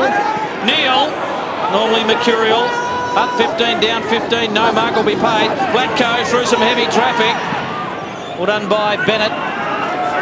Averted out into space. Lowers there, number 44. Good Shepherd, Bartamucci. Got it to lower, but the umpire's going to give a free kick to Bartamucci for a push. He's been a live wire for the legs since he's been on, Stephen. Yeah, he certainly has. He's had the ball and the Glenelg players are at him and he's winning the free kicks. He's an antagonistic sort of a player. Bartamucci doesn't mind a scrap. Normally good with a short pass, but that time no good. Fisher chopped it off. Doldig really needed to go. Brilliant handball to the runner, Burdett. Burdett doesn't decide to have a bounce. Kicks it long. His target's Mitchell. Bassett to the back. Good block by Zorzi. Running onto it, Schuback, who kicked it off the ground. Didn't want to lean over and pick the ball up. Just decided to boot it. He did. But Matthew Doldig, once again, just his work rate, working way back to just give a target for Adam Fisher to kick the ball out to, and just his presence of mind to release the ball quickly and send Marcus Burdett on his way, giving the Bays a real opportunity. Peter Simmons looked like a tiger in a cage there. He'd love to be out there. Boundary throw in. Tight game at the parade. Norwood's home ground. Ball just kicked high. Mitchell down there. Let's rush through for one behind. Once again from those stoppages, the Tigers winning more than their fair share of the clearances. Not the greatest of kick-ins, and umpire rules it wasn't touched, so the Bays will get another opportunity. Schuback just drops it in short. Mitchell on the lead, outnumbered. Ball comes to Pfeiffer, and his clearance goes well and truly out on the full, no doubt about that one. Schuback can line up again. 60 metres around from goal. Once again, just terrific pressure by the Glenelg forwards. Young Darren Pfeiffer just put under so much pressure. It's a wild kick out of bounds. Schuback called a play on, this time centres it up, looking for a big mark. Horan flew, it came to the back. Here's Pfeiffer, more time this time. His disposal was good to Sandery. Sandery's got runners, takes a bounce and then looks up and goes up for Vlatko. Sherwood came late, got it away from him to Moore. Moore then in turn over the top. Salopek at 50. At 50 he goes long and direct, and it just bounces out of Schuback's reach and out of bounds. He certainly was in the right position, wasn't he, Jacob Schuback? But the kick was always just going to be that little bit too long and frustratingly running over the boundary line in front of him. 4 points the difference. Ruckman nullify each other, taken by Colbert, who's had a quiet piece of play, but he might have kicked a goal here. We'll just wait and see. He's threaded it through for one behind. Heath Colbert's stats in this term, and Mulgreve's not as prolific as that No, first. he's certainly not. He's just had 4 this quarter for 17 for the game. Michael, Only in 17. his defence, though, Heath certainly Colbert has been spent a very little bit of time on the bench. Thanks, Sodas. He's been a wonderful player, and even resting in the forward line, creating some real opportunities for the Tigers. Brett James just goes long, looking for Zorzi. Umpire ruled that what? It was a free kick and all mark anyway. Brett Zorzi, formerly of the Northern Bull Ants in the VFL competition. Quite a reputation there. An accountant, he's just summing up his opportunity here. Drives long to centre wing. And it was taken at the front by Herbert. Nicely and casually done by the big man. Loose in the middle is Colpert, and he wants it badly, and he's being ignored, and umpire soon surely will call him to play on. Nobody behind him as he kicks the ball forward. The flood has been employed by Norwood. Now Zorzi again, releases the hand pass. Clements drops it in short to Vlatko. Two players running for him. One of them was Bailey, the other one shepherds for him, just blocks his man out. Robbie Neal, well done. Bailey now has Clements loose, can go over the top, just gets there in time. Nicely done by Norwood, just breaking from the back after the thrust from Glenelg just didn't come to anything. Set up for Bartamucci, umpire will bring it back. Bartamucci kicked the goal, but the umpire had blown time off in order to set the angle for Clements, and as a result, that ball will have to go back for the angled shot at goal. We'll be going out to Prospect in just a minute, or no we won't. We will be going to Prospect at half-time. I've got mixed signals. Misread. Yeah, no worries, mate. So Norwood by 3 points at the moment. 4-9 plays 3-12. That's our shot from behind the goals. And Clements just gaining a bit of angle there as he goes around, sets back, and just fades away across, or rather hooks across the face of goal for the minor score. So 4 points the margin, close to half-time. We're at the 28-minute mark. Colpert for another possession, but it's half-time, and Stephen Williams, not many goals kicked in that first half. No, lots of opportunities though, Mike. There's been some fairly easy ones missed from both sides, so probably a 4-point lead to Norwood's probably about where the match sits so far, and Glenelg have dropped off in their second halves this season, so I'm sure Peter Simmons will be driving them to really have a crack when they come out at during the third quarter. Norwood 4-10-34 lead Glenelg 3-12-30 at half-time. Late night football on ABC2. All codes unite in a footy frenzy every night of the week. New South Wales Premier Rugby. Club rugby at its best. Victorian Football League. The hottest action from the VFL. Queensland Rugby League. Hard-hitting, pacey and powerful. Western Australian Football League. Fierce competition, fiery footy, and the top matches from the South Australian National Football League. Late night football every night after 11 on ABC2. And of course, just a reminder that that's not our regular service, it's our digital service, and as such you'll need a digital set-top box, and that'll set you back around about $100. So, great match here, Stephen, and a great match over at the Prospect Oval. Ben Knights, the story so far. Thanks, Neil. Yes, it's been a fantastic contest. Exactly what you'd expect from a top-of-the-table clash between two teams who are really going quite well this season. At the moment, it's the Eagles with an 8-point lead. They're leading North Adelaide 8 goals, 9.57 to 7 goals, 7.49. As we look through some of the highlights of the last quarter, see here a quick goal to North Adelaide. It's really been the case all day. It's gone goal for goal, North and the Eagles. North Adelaide have had the one main target up front, as we see here, in Daniel Hargraves going back, kicking one of his 4 goals this afternoon. So a little bit of trouble for Ron Fuller with whether or not to stick with Hall or maybe Joey Pedler, give him a go on Daniel Hargraves. At the other end, the Eagles have really shared it round, the goal kickers. You see a great run through the centre here, and lining up, I think it's Daniel Hargraves again on the end here. So really, Daniel Hargraves has been the one target for North Adelaide that they've looked for all day, and they haven't really had too much else down there. Losing Damon White to Port Adelaide, or Port Power, it's been a little bit of a one-man band down the front for North Adelaide. And Benny, the Roosters, as we mentioned in one of those crosses, about halfway through the quarter, they did actually hit the front. They did. For the first time, they hit the front at about the 12-minute mark of that quarter, and it went back and forth really, 1 point, 2 points here and there most of the quarter, and the Eagles finished off the last 2 goals of that last quarter through Justin Sikalella, and he's kicked 2. So we look here at the score.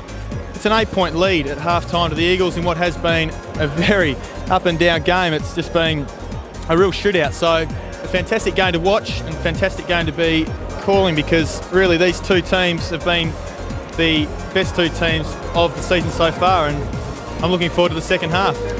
Thanks for that, Ben. We'll be back and forward to you, of course. 8 points, as we mentioned, the margin in favour of the Eagles at the moment. And just now to our tipping for this week. And the winner this week there is Dave, simply Dave, perhaps not our floor manager. No, he shakes his head, no, it wasn't me. abc.net.au/SA footy. Get online and get your tips in. There's a quick look at the top 10 as the siren goes for the start of the second half here at the Norwood Oval. Michael Maney. Thanks, Neil. Let's hope this game reaches some sort of height in the second half. It has been a real tense struggle in the first half. It really hasn't broken up yet. No team able to sort of kick multiple goals. Pfeiffer. Paul James's kick. High, there's Vlatko. One grab, two. Came from third row back, Jamie Vlatko, to take a lovely mark. Yeah, Jamie Vlatko certainly has improved as the game's gone on. His second quarter was quite good and a great start for him in the third quarter. Needs to go back now and probably from just inside of 50, put this one through for the legs. Scoreless so far in the match. No goals, no behinds. He could change that with one straight kick from around 47. Crowd buzzing. Gives it everything. Long kick, it just fades away to the right-hand side. Going for distance. Just pushed it away. It wasn't a bad opportunity, was it? He kicked the ball quite nicely and probably thought with the right foot it would move across a little bit to the left, but it stayed straight, and another minor score for the Redlegs. Just while we're waiting for the kick in, we do know that score at Prospect. 8 points in favour of the Eagles over North Adelaide. Centrals against Westies. Centrals 10-8-68, leading West 4-4-28 at half-time. I think West had failed to kick a goal in the first quarter, so that wasn't an auspicious start for them as the ball's kicked out to Vlatko, takes a nice mark.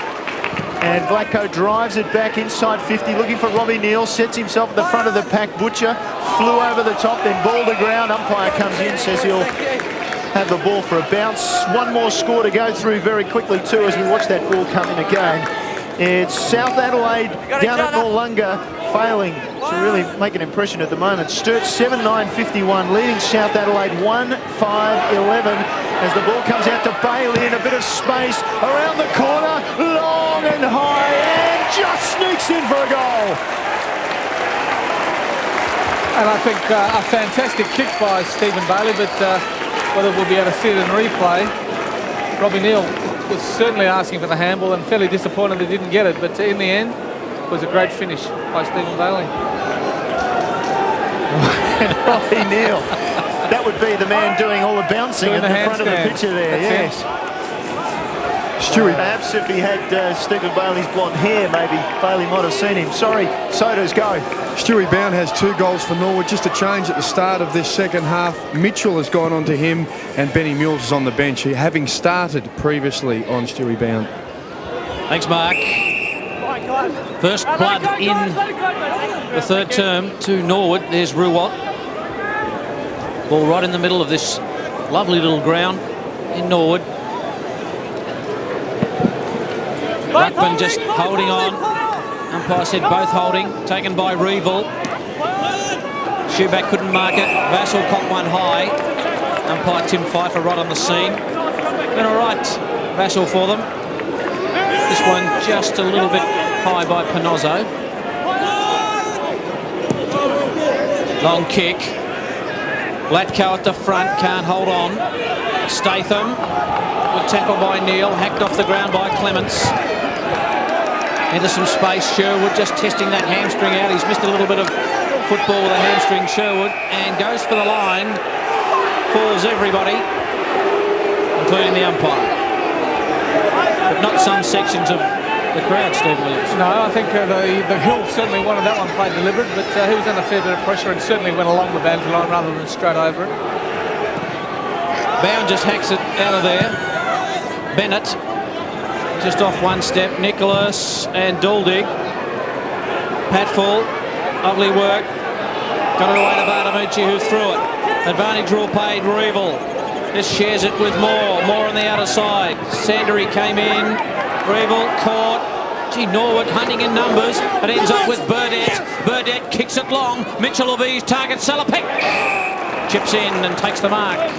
An opportunity for the Port Adelaide power-listed player to reply to that goal that came by Stephen Bailey at the 2-minute mark. And just some terrific work again by the Glenelg midfield, able to tackle and turn the ball over, and Burdett once again. Very quick with his kick into the forward line. How forwards like it. Salopek's a class player. Should finish this off with a goal, a much needed one for the Tigers. Stephen Salopek will kick from 20 metres out. Slight angle, he's kicked a goal. Salopek gets his first. It's back to 5 points. Lovely mark and goal by Stephen Salopek. Let's go to the Prospect Oval and Ben Knights. Yes, Michael, you've joined me just 4 minutes into the third quarter here, and the Eagles have kicked the first two and out to a 21-point lead. It's the Eagles 10-10-70 over North Adelaide 7-7-49. And we just watch as some of the action from Prospect. Fairly stop-start there. Action as North Adelaide breaking from the back, going towards Gill and over the back. And we're back at Norwood as Josh Coulter was about to get a kick. Stephen Bailey does get a kick for Norwood. They go forward again from a centre break. Pfeiffer nicely gathered inside 50. His kick was poor. Nicely picked off by Sherwood, then short to Reeville. Nobody running through the corridor, so he's going to have to go down the line to Duldig. Sets it up. Duldig went one way. His opponent went the other. Patfull goes over the top and knocks it away from Culpit, who then knocked it on to Duldig. Hand pass forward to Panozzo. He's already got one this afternoon. Moaned down, but got the hand pass forward to Herbert. Oh, the big man turned well. Then the hand pass was just behind his man. Ruwalt! Oh, out of nowhere. Well, he was really set up. The hand pass was behind him, and then on the turn, able to get foot to ball, and another valuable goal to the Bays. That was just a terrific play, wasn't it, by the young guy? Certainly knew where he was. He had the presence of mind to know where the goals were. Didn't need to look, and that's a quality finish by a smart forward. Just a lovely bit of work by Herbert to sort of get around on that knee too, pivoting. Had a knee reconstruction, and he's happy about the young man too, isn't he? Very happy indeed. Only 19 years of age, 6th game, and a terrific effort. Well, the Bays hit the lead by just that 1 point. A couple of goals early. Bailey is a goal kicker for them. Here's Moore. Good tackle by James, but didn't take him to ground. Block. Just squeeze it out. Ruwalt tries to crash through. He's fired up. Got it to Fisher. Fisher thought about the dummy. Dropped the ball but kept going. Here's Herbert. He's got a fly. Panozzo in there. Vassell sat under it. Salopek dangerous. Panozzo tries to get it to Duldig. Good work by Bassett. Goes to ground. Over the football. Bassett again. Taken by Clements. Zorzi was the man who was over the football a moment ago. Good kick finds Bailey at half-back. Can they counter-attack the legs? They've spent most of the match in front. Campbell to Clements. Cuts through the centre of the ground, gets it back to Campbell. Campbell will kick it long. Neil will be the target. He'll run onto it. Can't take the mark. Was he tripped or pushed? Robbie Neal will get a free kick. The veteran used all his experience there, Stephen Williams. What do you think? He certainly did, but I think the push was certainly there. It looked as if Greg Statham just realising he couldn't get to the ball, and Robbie Neal might just gave him a little bit of a shove. Not much in it, but I think the umpire had every right to pay that free kick. Not a hair out of place, Robbie Neal, in most of his games for Norwood. Look at that, perfectly positioned in every way, shape or form, and he's a good kick at goal. And he should kick this. Even though it's on an acute angle, he's kicked them from here. Oh, he's a great kick, isn't he? And you'd back him in. Swung it round across the body. Salutes the crowd. And the legs are back in front. Yeah, well, the game has certainly opened up. We've only saw 3 goal to 4 up to half-time, but both sides have certainly opened up with 2 goals apiece in the first 10 minutes of this third quarter, and lots of running. I think Stephen Bailey seems to be the player that's certainly getting his hand on the ball and creating a lot of chances for the Redlegs. Good finish by Robbie Neal, expected of the veteran. AFL experience. Stephen Bailey, 4 kicks has scored, 16 possessions for Norwood. He's the leader for them. For the Bays, Culpit has 17 and Stephen Salopek 14. Cranston perhaps having, or Bennett, or Cranston, sorry, had the better of that in the middle. Ball punched down now. Horan overran it. And ball tracked in underneath, wait on the umpire. That's still going. Dawes, the ball came loose. Dawes pulled it in again. Culpert's over him. Just get a look as they... Ryan Willits, I think it is, running around on the boundary. Taking his seat on the bench for the Tigers. Cranston makes his way to the front. Bailey gets a loose ball, approaching 50, starts it out to the left, coming back, goal to Norwood.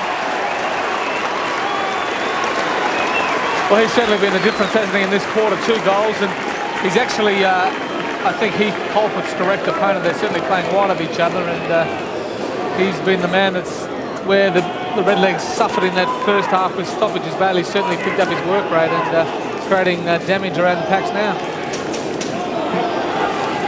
When they hit the lead, Glenelg, they don't hit the lead for long because the legs can always come back with a little bit of something special. They got that from Stephen Bailey, 2 straight to him. So all of a sudden, we've had 5 goals kicked in this term. Ball knocked out of the centre. Patfall. We've got a free kick for a high tackle. Culpert, the man infringing. Thought about using Clements. Bailey was making some space, so too Pfeiffer, but Patfall gets the call to go long. And good mark by Sherwood.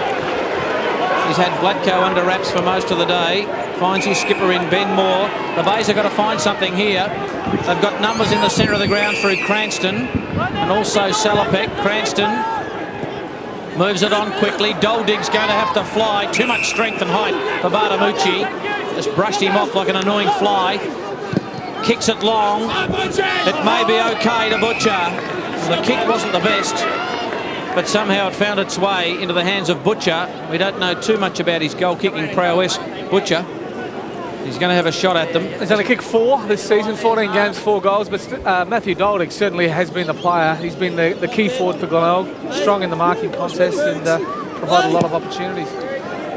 Butcher's kick's not even going to make the distance. Mitchell's there. A lovely mark taken by Stewie Bound. Mitchell just has to do a little bit more, Stephen. Yeah, probably the ball just needed to be brought to ground then, didn't it? You know, it's not as though the forwards have to mark everything, but they need to contest and make sure that the ball does come to ground. Norwood get it to half-back. Now Dawes rode nicely off his left leg, looking for Vlatko on a flat lead and sticky fingers. Pulls it in, centre of the ground. He goes long and high, looking for Robbie Neal.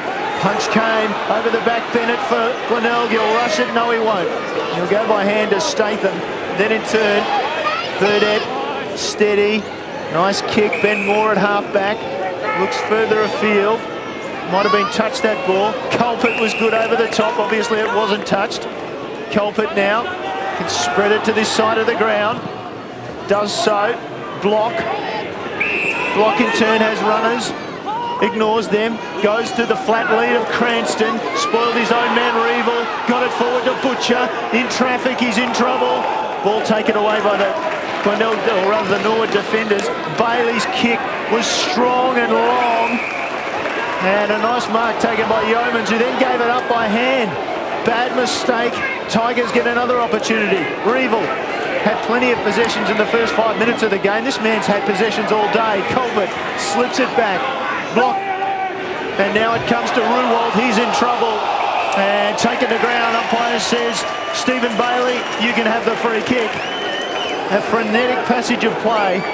And it ended with a nice tackle by Bailey, just coming in and finishing off the job. Once again, the Tigers just overusing the ball under pressure like that. It just should have been a quick kick, get the ball into your forward line, but giving Norwood a chance with too much handball. Bailey goes long. Somehow Vlatko at the back takes the mark. Lovely judgment. We saw him miss a goal from a little bit straighter angle than this, similar distance, and pushed it away to the right earlier in the quarter. But he is pretty confident he can go back and slot this goal. Very deliberate. The Legs lead by 11 points. Got a blood rule just while Vlatko sums up the situation. Mark Soderstrom, who's coming off with the blood. It looks like David Yeomans is making his way to the bench, or in fact it could be Joel Patfall. Yes, it is the latter. So he's sneaking off. He's going to get patched up and should be returning not too long. He's not in any problem at all, and Crouch coming on to replace him. Crouched over the ball is Vlatko. Will go to Prospect Oval shortly to Ben Knights. This to extend it out to 17 points. Jamie Vlatko's had a bit of time to think about this one, probably too long, Stephen. He probably has, but he's had a good start of the third quarter, 3 or 4 marks already, and really posing some problems up there. Here he goes, gives it a fair old push. He's not going to make the distance. They fly. Good mark taken by Lucas Herbert. In the last line of defence, lays it off to Butcher, who got around Yeomans. Horan wants to use Statham, who just had enough toe, but his kick, they'll cough it up. James, this is Brett, the Adelaide Premiership player in short key, couldn't take the mark. He's got it again though. Terrific play, good recovery. Can't say much about the handball. Fisher pushes off. Surely that's holding the footy. The umpire says yes. He said I handballed it, but I think he took too long.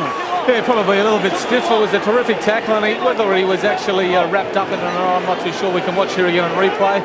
Push off. Yeah, it's probably a 50-50. The umpire's gone for holding the ball. Thank you, that's right there. Well, is it Zorzi's going to take the kick on the outer side? Long kick by Zorzi. Has it got the distance? I think it has. Just misses with the accuracy. Michael, no problems with Patful at all. He's back on the ground. A little bit of Kleenex stuck up the nose and Crouch off. Thanks, Mark. Across to Prospect. Knightsy, what's the story over there? Well, as you see, the umpire throw it up there. It's 14 points of difference over here. The Eagles holding that lead, 10-11-71 to North Adelaide, 8-9-57. Of real concern still, Daniel Hargraves, who's giving the Eagles a lot of trouble down forward, as you see him contest that mark. Yes, just the rush behind there by Tom Wigley. Meanwhile, the ball's been brought all the way down the ground here at Norwood, and it'll be a free kick to Glenelg, just 20 metres out from goal. And some real good link-up play from the back half. The Tigers had struggled early in the quarter, but they were able to get the ball free into the hands of Heath Colpert. A great kick to the top of the goal square, and just a one-on-one marking contest. Scott Bassett just putting hands, holding the man, and should be an easy shot at goal for Cranston. Trevor Cranston just leans back. He's been good in the ruck this afternoon. He's been there, a good ruckman along with Herbert. And he just leaned back and kicked that goal, and a valuable goal for Glenelg, and the margin closes to 6 points. Yeah, very important goal. We can just see this contest now. Bassett slipping and just pulling Cranston down with him. And a well-deserved free kick, and an important one for the Bays. They were starting to lose touch. Now that one's got them back within a kick. Heath Colpert, the man responsible in the build-up, he has been outstanding. Back to 6 points. They're kicking more goals, Stephen, so it's making it a bit more exciting for everyone here at the ground. All of a sudden, yeah, the game's certainly opened up, and the skill level of the players has really picked up in this third quarter. First goal to the big man, Cranston. Lucas Herbert goes in the ruck. Blocks kick. Just a tumbler. Vassell took it. Needs to be good with a handball. Well done, Clements got it back to Vassell, so he tidied up some of his work. Brett James. Upper step, delivers, pinpoint to Robbie Neal, and Neal will go back and shoot on goal, or will he? Just on the edge of his distance. There's plenty of leads coming out, but Robbie Neal has his eyes on the big ones. This will test those 31-year-old legs, kicking from probably just outside of 50. Let's see what he's capable of. He's just tugged it away to the left-hand side, just snuck it in. Further behind, that could be a handy one for the legs. They're just a little bit outside his distance. We often see players that just struggle, pull the ball across their body, looking for those extra yards. Benny Mule's onto the ground for Glenelg. He's picking up the dangerous agitator, Matthew Bartamucci. Sherwood receiving from the kick in. He had a short option in Reeville, decided then to play on, and now he regrets it. Gives up the ball by hand, and nicely done by Mules. Was able to put enough pressure on Bartamucci to get the ball across the line in front of the race there, and in fact it's a free kick for deliberately out, and it's against Paul James, I should say. Well, I don't know. Oh, that's a disgraceful decision after the 2 or 3 of the other ones we've seen today. It actually kicked the ball away.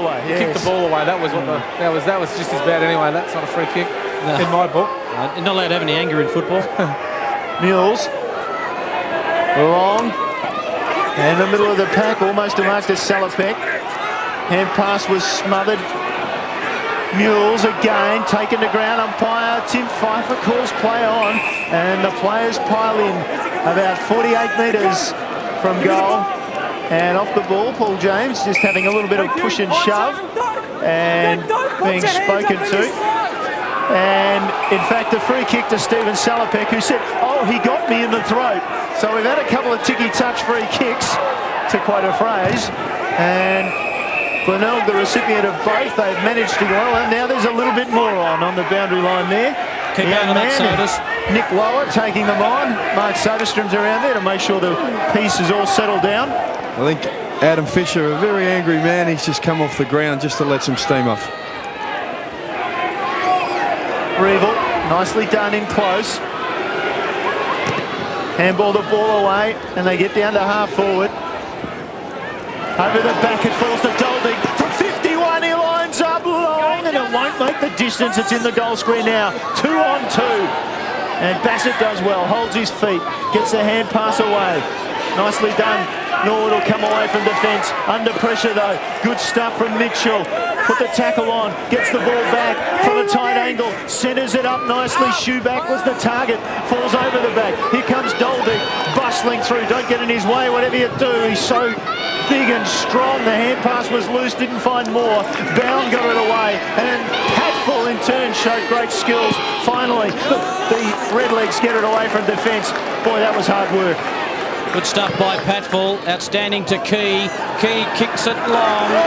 Bartamucci just works his man out of the contest. Bartamucci is tucked in on the boundary line. Decides to shoot for goal and misses. He had a full head of steam, Matthew Bartamucci. Had a couple of options, didn't use them. Went for the goal. And the Glenelg supporters and players are going mad about that ball being out of bounds way over in the pocket. But it's certainly the boundary umpire was caught a long way behind. Stephen, who'd be a cameraman? Have a look at this. Well, look out. There he is, Paul Walker, our cameraman. He's okay. I think he sunk the knee in there too. Yeah, I think he might have put the knee up for protection. Well done, Paul.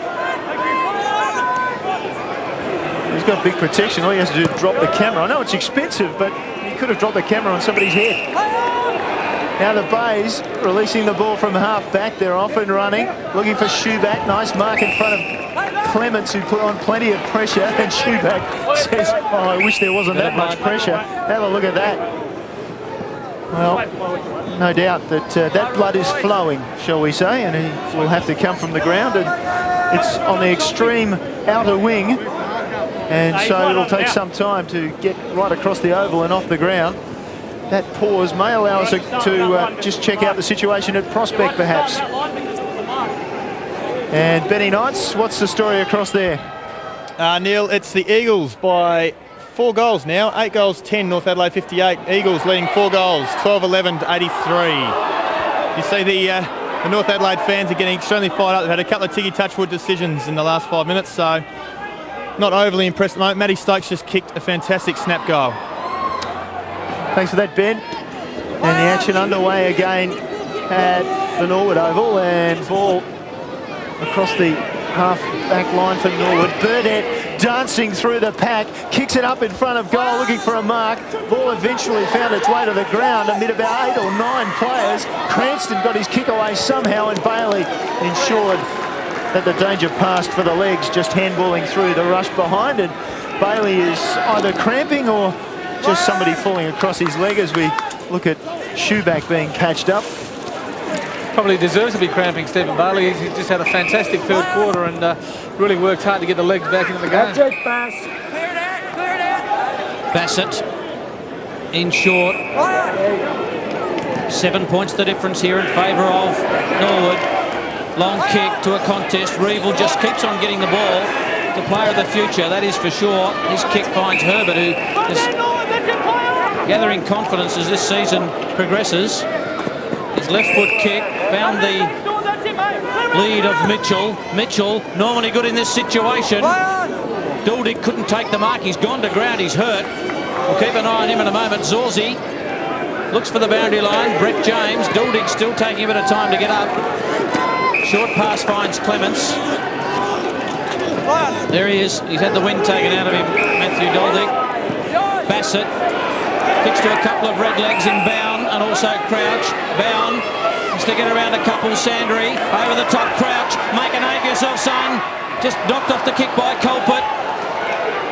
Good work by Yeoman's got it back to Crouch. His kick around the body. Which way will it bounce? It'll bounce through for a behind. Good work by Colpert just to put that little nudge on Crouch, just to knock him off his leg. Yeah, fantastic work. You know, Heath Colpert certainly has won a name for himself by winning a lot of possessions, but that sort of work, just pushing back in defence and helping out, certainly is invaluable for your team. Tigers go direct from the kick in. Campbell wasn't paid the mark. That upsets some supporters as Burdett comes through and drives long. Bassett at the back was good.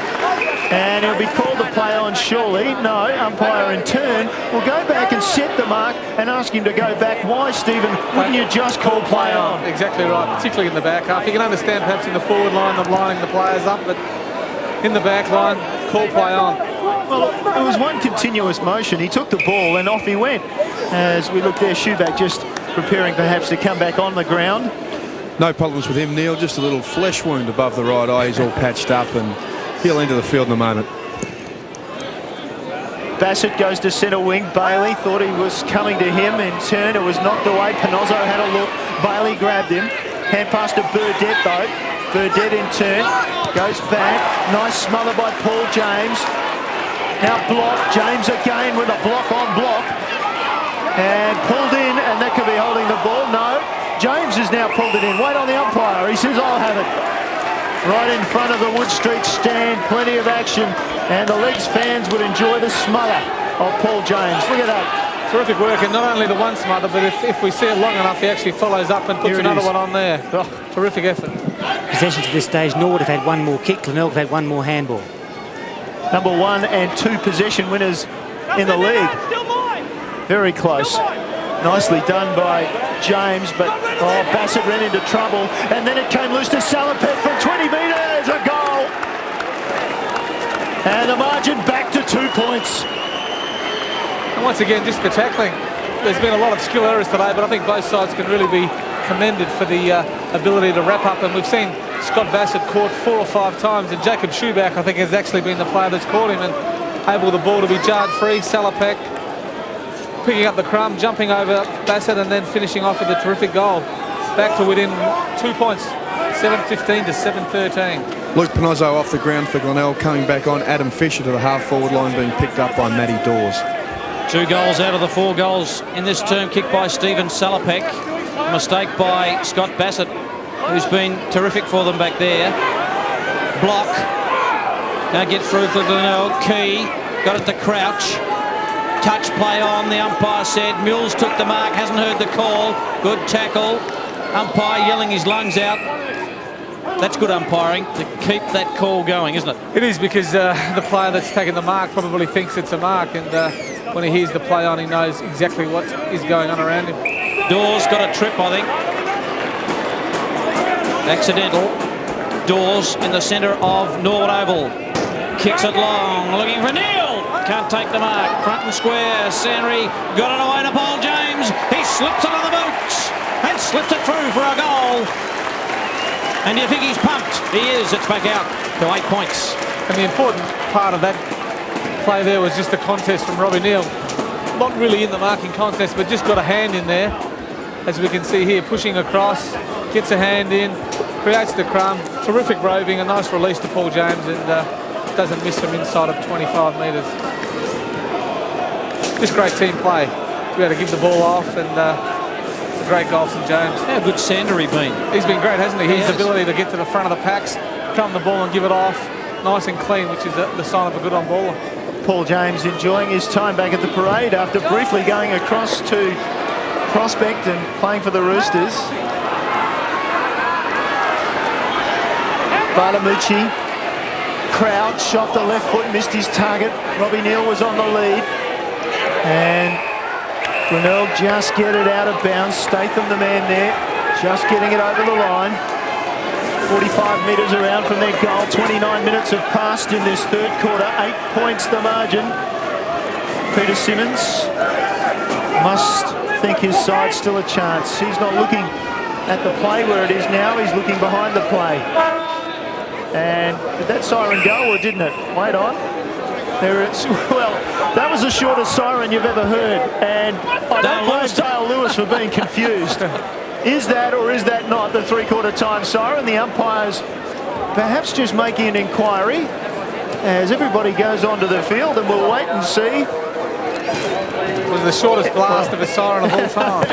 Well, I believe it's three-quarter time, and that's the score in any case. And Norwood, the home team, leading by 8 points at three-quarter time. What a setup as we just look through these goal kickers.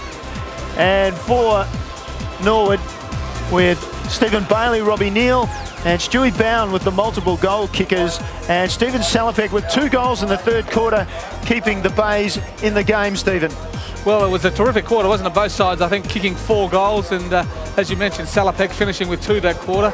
And just looking at the statistics here, as Moggy mentioned during the call, very even as far as kicks, handballs, marks are concerned. Free kicks certainly in the way of the Redlegs, 21-10, which is quite amazing when you think of how close the scores are. And inside 50s, 51 to the Redlegs and 41 to the Tigers. Centre break still going the way of the Tigers. Yes, and now, well, we're going across to Ben Knights at Prospect for the latest in the action over there between North Adelaide and the Eagles. And when the siren goes over there, Ben, do you hear it? Neil, there's no doubt about that. It's right above my head, and I still think they borrowed it from the QE2, the old foghorn, so it gives me a fair wake-up every time it goes off. The game across here has been fantastic. The Eagles got away to about a 25-point lead halfway through that quarter. North have kicked the last 2 goals through Nick Gill, and he hasn't had a lot of the football today, but he's actually kicked 3 now. The last 2 goals he kicked were from only about 5 or 6 metres out, running into the goal square, and kicking 3 goals, he's done reasonably well. But the problem that he's got is all these goals have been from the goal square and from deep in attack. So North Adelaide haven't really had anyone across centre-half forward. Daniel Hargraves also kicking, he kicked his 5th goal in that quarter. So between Hargraves and Gill, they're doing okay, but they're really lacking a centre-half forward target at the moment, which is affecting them. We see Daniel Hargraves out in the lead there in front of Stephen Hall. Joe Pedler's been excellent on Nick Gill, and he'll be disappointed that Nick Gill kicked those last 2 goals of that quarter. So the feeling would be that the Eagles are just going to do enough? They've certainly done enough. They haven't broken North Adelaide, and they haven't pushed away. You see Mark McKenzie kicking his 1 goal for the afternoon there. It's looked as though the Eagles would run away midway through that quarter, because North Adelaide, really, they were bombing away. They didn't have anyone across centre-half forward, and so therefore it was just been repelled over and over again. So look, if North Adelaide can come back and like there's Nick Gill kicking one of those goals, took the mark up close to the goal square. If North Adelaide can find someone across centre-half forward, or maybe carry the ball to Hargraves and Gill, then there's certainly a chance. But at the moment, it looks like the Eagles are the go. Remembering, of course, the Eagles have a few injuries, and they have faltered a little late in the season. They would be very happy with a victory across there. As we look at the scoreboard, the Eagles 12-11-83, leading North Adelaide 10-10-70 by 13 points at three-quarter time. And back here at Norwood, well, a close game, and certainly it opened up a bit in that quarter. Yeah, there's no doubt after a error-ridden first half, I think both sides really decided to have a real crack, and the game opened up. Both sides were able to score 4 goals, and certainly very evenly poised here at three-quarter time. Questions perhaps about the Bays and what their club is like at the moment. It'd be interesting for this man, Peter Simmons. Let's go and have a listen. The midfield group about it. Dogs, I need you to work real hard coming in off the square, okay? Because and you've got to work all the way to the contest, because when we go into that contest, they release the one that's coming out the back, okay? So you've got to look for the Jameses, in particular, is the one that they're going to. So you've got to work real hard and look to that one, all right? And other Rui and Colt, and Mr. Colby will be in, Sal will be here now, all right? When Rui and Jack will be involved in this as well. Shuey, you can play up through this bit here as well, and leave these 2 guys to have a little bit more space. Drive James back to the square. Well, a real increase in pressure by both sides in that term, which was good news, because it was a pretty ordinary game up until half-time. And Peter Simmons, we just heard from him there and saw him in action. For a man under pressure, he looks very composed. He's still confident the boys can get there. A big change here is the drop in the wind. So Glenelg thought they may have had the wind in this final term. There's no real breeze to speak of, so evenly matched on the scoreboard and evenly matched in the weather. Thanks for that, Sodas. As we just look at Peter Simmons still addressing his players. And remembering that Glenelg's last win at Norwood was round 16 in 1999. They've lost their past 5 matches here. And they've lost their past 4 in the competition this season. And on the other hand, Norwood are going for their 5th straight victory. And that man there, Dale Lewis, would be pretty happy with the situation his side is in at the moment. Yeah, they'd be very happy to be leading. That late goal to Paul James certainly gives them that nice 8-point buffer. But the game's certainly up for grabs. The Tigers have been terrific around the stoppages. Centre clearance is a 10-4, I think, their way. So if they can continue to win those and give their forwards first opportunity and just put a few goals through rather than missing those easy ones, they can certainly get themselves back in and win the game. Well, look, we mentioned they were the number 1 and 2 possession winners in the competition, but neither club's won more quarters than they've lost this season. So interesting statistics. Down to Sodas with one of the injured Tigers in Brett Backwell. Well, thanks, Neil. Brett, a man who loves his footy. He's got a ball with him every time I see him. That's a pretty good improvement, that third term. Yeah, the boys have still got a lot of work to do, but hopefully last quarter they can kick a couple extra goals and sneak in front. Fair bit of pressure on the team at the moment, and we saw the first goal kicked in the first quarter, and also in that term there, all the players getting together. A real scene there of some closeness. Yeah, one thing I think we've really concentrated on is just get, as you said, that closeness of the group and togetherness, and they're willing to work for each other. So if that continues this quarter, hopefully we should be all right. And Brett, your knee, how is it and when can we see you back? Yeah, it's frustrating. It's taking longer than first thought. So hopefully next week, if not the week after. Good on you, mate. Love to see you back. Come, mate. Here's Michael Maney with the final turn. Thank you, Mark Soderstrom. Let's hope Brett Backwell can get back on the park. Norwood looking for 5 wins in a row. The Bays looking at 5 losses in a row. Can they turn it around in this last term? 4 goals won to the Bays to 4-5 for Norwood in that third term. So pretty even. Nobody broke it open in the premiership quarter. All set up for a terrific finish. The highest score this year for Norwood, 16-12, 108. They won't get there. If they do, it'll be a thumping win. Glenelg, 2012, 132. They're a long, long way from that. There's Nicholas, about to go in the final term in round 17 of SANFL football. Herbert thrown into the ruck. I've been impressed with his game. First goal is very important to set the trend. Culpet to Herbert, off a step, wobbly kick, just goes inside 50. Thump back out again. Brett James is taken off the tackle by Moore. Vassal worked to the line by Salopek. Thought he might have been out then. Lower. Got it away. The spillage. Troy Clements, in goes Fisher. And finally it goes out of bounds. You just get the feeling, Stephen, that it's going to be on in this last term. Well, there's no doubt in this first goal. If the Bays can get the first goal and pull themselves within a couple of points, we certainly have a game on.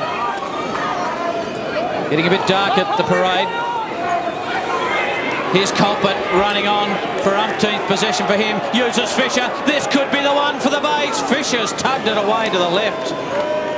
Well, the supporters here for Glenelg would have been jumping up as Fisher ran in and missed it. It should have been an easy goal. And there's Peter Simmons. And I think he's thinking what most Glenelg supporters are thinking, Steve. Well, no doubt, when one of your premier on ballers gets the ball running free inside 50, you would expect the goal at that skill level to be able to nail the goal. And we've seen the Tigers miss a number of those today. Fisher and Culpet have kicked 6 behinds without a goal between them. Just a short pass. Spotting up there, Ryan Key. Key from half-back, drives long for Norwood, down the line looking for Vlatko and coming across Doldick. He's improved as the match has gone on. Playing a centre-half forward, but he's on centre wing at the moment. No definitive leads, so he decides just to bomb it up the half forward. The numbers with the Redlegs and Clements with the strong tackle. Ball came out eventually, and that was a bad kick out on the full. And that was Key. Just a mistake there. Culpet. Inevitably, if there's a kick to be had, it seems that Heath Culpet is prepared to go and get it. Drives it up. Great mark. Cranston at the back. 4th in line. And a big mark by the big man. It was a terrific mark. He's certainly shown some signs today that he can do some special things. He just needs to now go back and nail this goal. It's an important one for the Tigers, and will put them within 1 point. Cranston. There's a look down the ground and starts it out right and misses badly to the right. Oh, 2 opportunities for the Tigers in this quarter wasted so far. Ben Knights is at prospect. He's going to fill us in with the details over there as the Eagles take on the Roosters. Thanks, Neil. Just as you join me, you see Lee Treby go back and kick a goal for the Eagles. That's the all-important first goal of the last quarter. So it's the Eagles 13-12-90, leading North Adelaide by 20 points, 10-10-70. Thanks, Ben Knights. Back to the Norwood Oval. Seems every time we go there, someone's kicking a goal. And a mark has been taken by Salopek. He could be the game breaker for Glenelg. If they can isolate him, they get a mismatch. Salopek's the man who can easily kick 3 goals and win this game for them. Well, there's no doubt about the fact that he's a terrific mark above his head, and he's Nick Lower, first game player. A huge responsibility to be playing one out in the goal square on Salopek, only a young man himself, but certainly had the more experience of the 2. Well, they've missed 2 easy ones. Salopek from 30 metres has kicked a goal. Scores are level. Let's go to Prospect and Ben Knights. Well, we see here Dale Ellis lining up again. So, Michael, every time you do cross, it is for a goal. And Dale Ellis goes back and puts it through. And so it's the Eagles out by 26 points, the first 2 goals of this last quarter. We can't miss down there at Prospect, can we, Stephen? Well, it looks like we've got the close one here, and the Tigers certainly have all the running, the momentum and running with them. Had the first 3 shots of goal, and scores are level. Should be an exciting finish. Eagles by 26 at Prospect over North Adelaide. Centrals at 3/4 time by 38 over West Adelaide. And down at Noarlunga, oh dear, the bubble has burst for the Panthers. Sturt by 70 points at 3/4 time. Clearance by Glenelg. Brave work running back there and taking the hit was lower, and now it'll come back to him. No advantage there as Bailey was clear on the far side of the ground. And the young man licked lower, making his way in the game just with the free kick at halfback. Goes in short to Campbell. It's knocked away by Horan. Block, tried to feed out the hand pass. Mules threw it, got away with it. Horan just poked the ball forward. Nicely done by Patfull. Bailey was free and has a lot of space.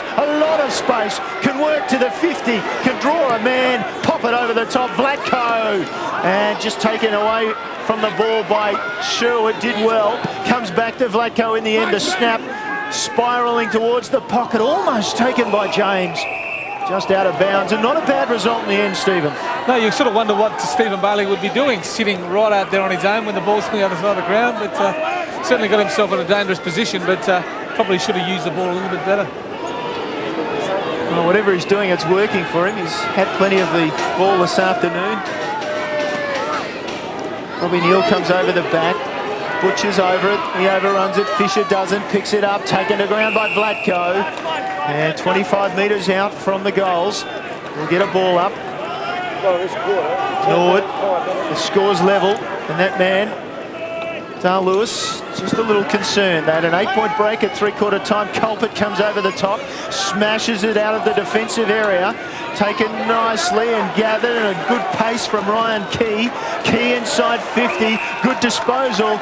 And this man, Campbell, has a difficult angle for a left footer to work with here, and he's kicking from, well, he'll kick from just outside 50. Culpet has set his mark 5 metres inside that 50. And we'll just wait on Campbell as he looks around. No leads forthcoming. And he's going to have a deliberate shot at goal. Campbell starts it out to the left and bang, straight into Culpet. Campbell then taken over the line. Heath Culpet will get some warm applause from Tigers supporters and his skipper, Ben Moore, going across there. And well done. And Horan coming in, and Fisher as well to congratulate him. Well done. And they all say that's a bad mistake, though, from Campbell. It was. He certainly was probably just outside of his range and just got a little bit close, and terrific work by Heath Culpet. Just smothered it away. Back to live action. Moore, the Glenelg skipper, looking for Mitchell. Just too far for him. OK to Cranston.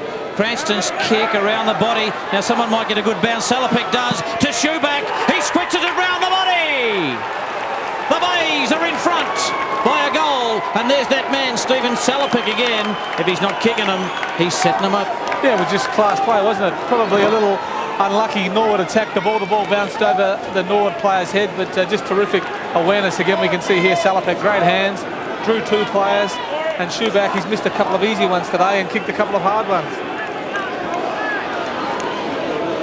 Well, how quickly things change. 8.3 quarter time lead for Norwood has now been erased. It's a 6-point lead for Glenelg thanks to Schuback's second goal of the afternoon. Remembering that both these sides have only won once when trailing at 3-quarter time. Norwood had that experience last week, and for Glenelg it was earlier in the season. Hand pass flicked out. Now Pfeiffer, quickly the ball on the boot. Bailey's loose again. And at half forward he's got the chance. Just drives it up, hoping for a mark. Robbie Neal did very well. Statham got it away from him, only as far as Bound. There's plenty of numbers there for the Redlegs. Bound back inside 50 off a step was great pass to Neal. It was pushed over. The umpire says no. Go back and have a kick. Similar distance. Campbell hit the ball into the man on the mark from this side of the ground. This will really test Robbie Neal, I think, as well. He needs to kick the ball probably from spot on 50, and eyes are darting around. He's looking for a pass. Well, he's setting himself.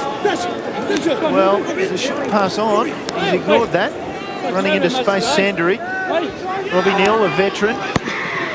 Experience. Drive. Long goal by Robbie Neal. Well, he knew his distance, and he just got there. Great kick, wasn't it? As you said, he was very confident that he could kick that distance, and that's what you want to see. It's his 3rd goal, and the experienced player go back, settle the situation, and put the legs back at level pegging with the Tigers. 9-15 apiece. Unusual scoreline. Normally one side, Stephen, kicks poorly and the other side kicks well, but they've both kicked terribly for goal. 9-15 apiece. What a kick by Neal. He was confident, he went back and drilled it. Bailey off the ground. Challenge to both sides. Mills for Glenelg clears the area. Doldig, well done by Schuback. Tries to get it to Fisher. Fisher in hard, so too lower. Pack develops. Desperation. The scores have been level 6 times in this game. Just one side breaks away, the other side comes back quickly. There's Peter Simmons in there all day. Culpet, handball over to Fisher. Can he steady? Can't get the footy. Loose ball. James, that's Brett. To Herbert, who tries to crash through. Moore. Doldig went without it. Well done by Lower. Good calm play. He finds the line. The ball smothered across. Desperation stakes. Still plenty of time in this game. We've got a locked up ball game, Stephen. Well, it is. It's just going to be those 1 or 2 acts of courage that someone can perform in their forward line that's going to open up an opportunity to get themselves in front. Free kick in the ruck. Which way will it go? It'll go to the big man in Nicholas against Herbert. Those 50-50 ones. Not a lot in it. Nicholas had no eyes for the ball, took up Herbert's ground, and just because the stronger man wins out, I don't think he deserves to be penalised. Always a touchy area for umpires and players. Nicholas, Blatko at the back. Well done, Sherwood. Handball over the top. James, with all his experience, but he was driven into the ground by Ben Moore. His opposite number, his skipper, and it's on with Mules and Blatko. They are going at it. Like Costa Zoo and whoever else wants to take him on. They've cleared it now. And Vassal's got it at half back for the legs. And Glenelg employing the flood. There's now nobody except Brett James behind Vassal as he hands it off to James. Kick astray. Salopek's vision wasn't great because James was over the back of Mitchell and took the ball away. Mitchell just slaps it forward. Ruwal in a bit of space. Oh, Schuback is a big kick. He just pops it up. Salopek in space. What's the bounce like? Salopek can gather. Now, what's he going to do? Backwards to Mitchell. Could not have picked out a better kick. Well, he's your favourite, Michael. Neil, isn't he? And he's certainly in a very terrific position to score a goal from. And once again, just cool head by Salopek, just not to take a chance and snap around the body, squared the ball up, and Mitchell hasn't had a huge day, but what an opportunity to make the most of a moment. Mitchell with 1-1 this afternoon. Any score will put the Bays in front. He's actually had one goal and one thumping hit the post. Starts it to the right. Question of accuracy, and again, flush on the post. And I'd suggest that's the second time he's hit that exact part of the post. Yes, and there'd be a fair bruising in that post, I would think, but that's really an inexcusable miss, isn't it, for a guy that's such a good kick. He should have no trouble in putting that one through and putting his side in front. That's the 9th lead change we've had this afternoon. What a game. Not a high-scoring game. But boy, oh boy, is there some football left in this. Here's Salopek, the difference. He kicks on goal. Has he squeezed it home? He hasn't. He is getting his hands on the football far too much for Dale Lewis's liking. And another real opportunity, another very kickable goal, and I know he'd be disappointed in missing that one. Stephen Salopek's had the ball 20 times today, only Heath Colbert with 25 has had more for the Bays. 2 points the margin.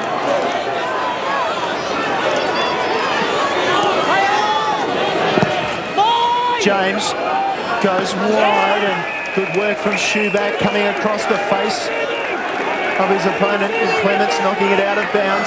60 metres from the Glenelg goal. They lead by 2 points. Plenty of nervous spectators here at the parade.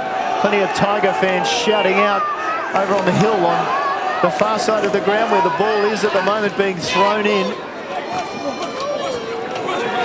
And no way it's coming out of there from under that pack, and they still struggle. Cranston and Nicholas.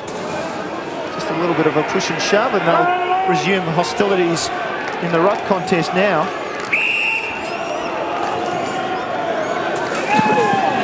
Cranston coming from behind. Got the ball down to Culpet. Nice release. Got it out to Reevil. Somehow got it to Salopek. Kicked the ball forward.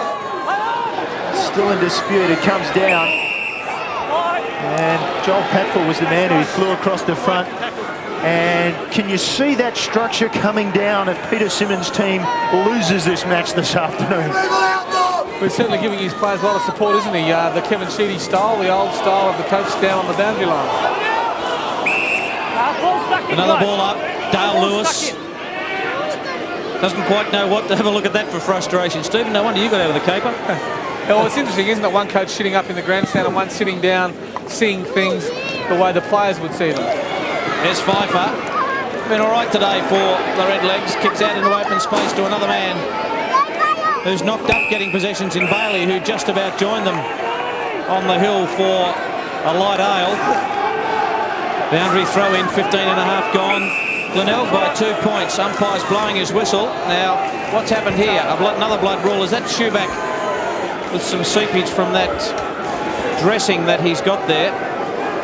And that was flowing very freely, Mark Soderstrom, a little bit earlier in the day. So Jacob Schuback still with a problem down there. You're spot on, Michael, and it is. We just see that cut was above the right eye.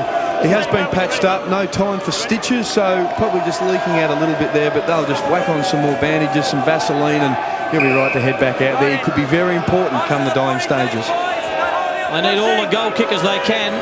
Both sides do. Nicholas down. Cranston. Got it to Mules. Away to Fisher. Fisher kicks it long. Mitchell's there. Ball out of bounds. In the right forward pocket, 16.5 gone. 2 points the difference. This game has had everything. And this was last Saturday, I should say. Dale Lewis and Troy Clements with a win. Can they repeat it this afternoon? Here's that win over South Adelaide, their 4th in a row. They break from the back. They get it clear somehow, but only just outside that 50. Ben Mules takes his time. Deputy Vice Captain of the Bays drops it in short to Culpet. Oh, he wanted to get away and play on. He did from 60. He bombs long. It's close. It's a goal. Bays by 8 points. Just really smart play by Ben Mules. He knew he couldn't kick that distance and knew the man that could, Heath Culpet. And Culpet was smart enough to play on quickly, and I think we heard Moggy mention Culpet and Fisher had kicked 6 points between them. Well, that's a much-needed goal. And I think it was the young man Vassell who just slipped before he could grab him. Let's have a look at this. There he is. Just slipped at the last. Was Dawes. Couldn't quite hold him up. And look at the excitement on the face there as the teammates go to him. Bit of work to do now for Norwood. They've been able to come back all day. Fisher to Herbert to Mules, who boots them forward. Are the floodgates going to open? They won't this time. Vassell floats back and takes the mark. James calls for it. Trying to cut it to the other side of the ground. James's kick is a real shank off the side of the boot and never intended to go there. I don't think I've ever seen Brett James make as many mistakes by hand or by foot as he has done today coming out of that back half. Normally doesn't make too many mistakes by hand, but today he's made a few of those by hand and a few by foot. There's the base supporters really having a crack. James, the top ball getter on the ground with 28. Admittedly, 4 of those have been cheapies from fullback. Well done, Ian Mogridge. Kicked off the ground by Reeville. Up 15, down 15. Cotton can take it. Ruwalt. Tackled by Lower. And didn't have much time. It was a hot potato there, Stephen. Certainly was. Umpire blew the whistle. Did he have prior opportunity? I don't think he did. Here's Patfull. Patfull plays on. That's the way it's got to be for the legs at the moment. They are running out of time. Ruwalt's got him. Tremendous tackle by the young man. Patfull doing a donut. Got caught. Hasn't that been a whole lot of the Tigers forwards today, though? Just their ability to work hard. Culpet called to play on. The handball to Shoeback. The umpire comes back and says a free kick downfield as he was clipped after he delivered that ball to Shoeback. Yes, it was an interesting free kick, but Shoeback, a wonderful long left foot. I would imagine we'll see him pushing out here to the left a little bit, and we'll go pretty close to the distance. That's a look of despair from Lewis. Has Shoeback unloads a magic kick. Did it make the distance? Goal. The umpire says it's his third. Jacob Shoeback off for the blood rule a few moments ago. Stephen Williams said they need him back on. He's the sort of player that can kick the goals for you. And what does he do? Kick a long goal. Well, we've seen him twice now kick the ball from that one was inside the centre square, which is a fantastic kick considering it's late in the final quarter. And Brett James, very valiant attempt, but the ball was over the line, and that's the Tigers' probably biggest lead so far in the game, and what a time to have it. 15 minutes, 20 minutes into the final quarter. Correct you are, Stephen. Biggest lead of the game for any side. A couple of times Norwood out by 12 points, and now it's 14 points as we tick into time on. And they've got the ball from the centre break again. Ruwalt steady under pressure. Great kick to Salopek, who now will say, I've got cramp and I'll take my time getting up. Drops it in short to Moore. Moore will play on. He'll go from 50, bang it along to the square. He's looking for the tall timber.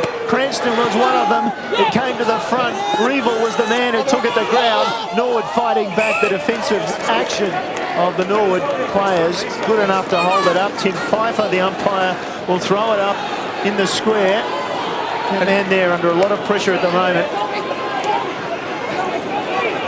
Norwood come away, and Culpet manages, oh no, not quite. Wanted to keep it in. 20 metres, 25 metres around from the defensive goal for Norwood. They've worked it away. They need to run it down the ground. Inside 50 this quarter, 15 to the Tigers, 4 to Norwood. Just the one goal for the Tigers, or rather for the Redlegs in this quarter thus far. Robbie Neal levelled the scores up at the 9-minute mark. Since then, the Tigers have taken over. And with that sort of pressure, if they can keep the ball down there, they will be winners. Well, it's been down there probably for the last 15 minutes, hasn't it? Just the pressure of those Tiger forwards. It's been happening all day, and they've certainly kept the rage. A couple of disappointed Legs fans there.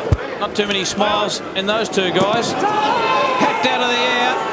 It floats through. It's one behind. Pick up who the player was. Looked like it might have been Butcher, who got his boot on the ball.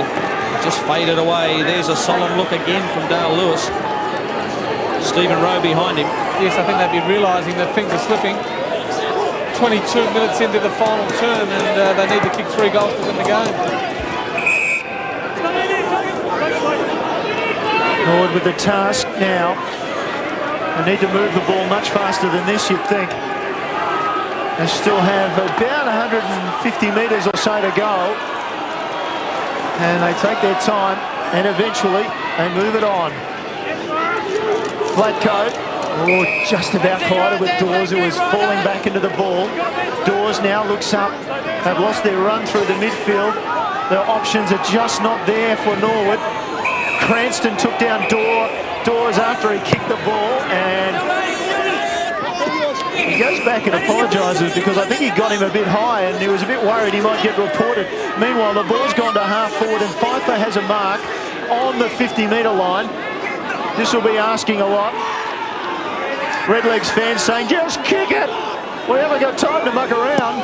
Pfeiffer drives it up to the goal square. And Patfall, what a mark.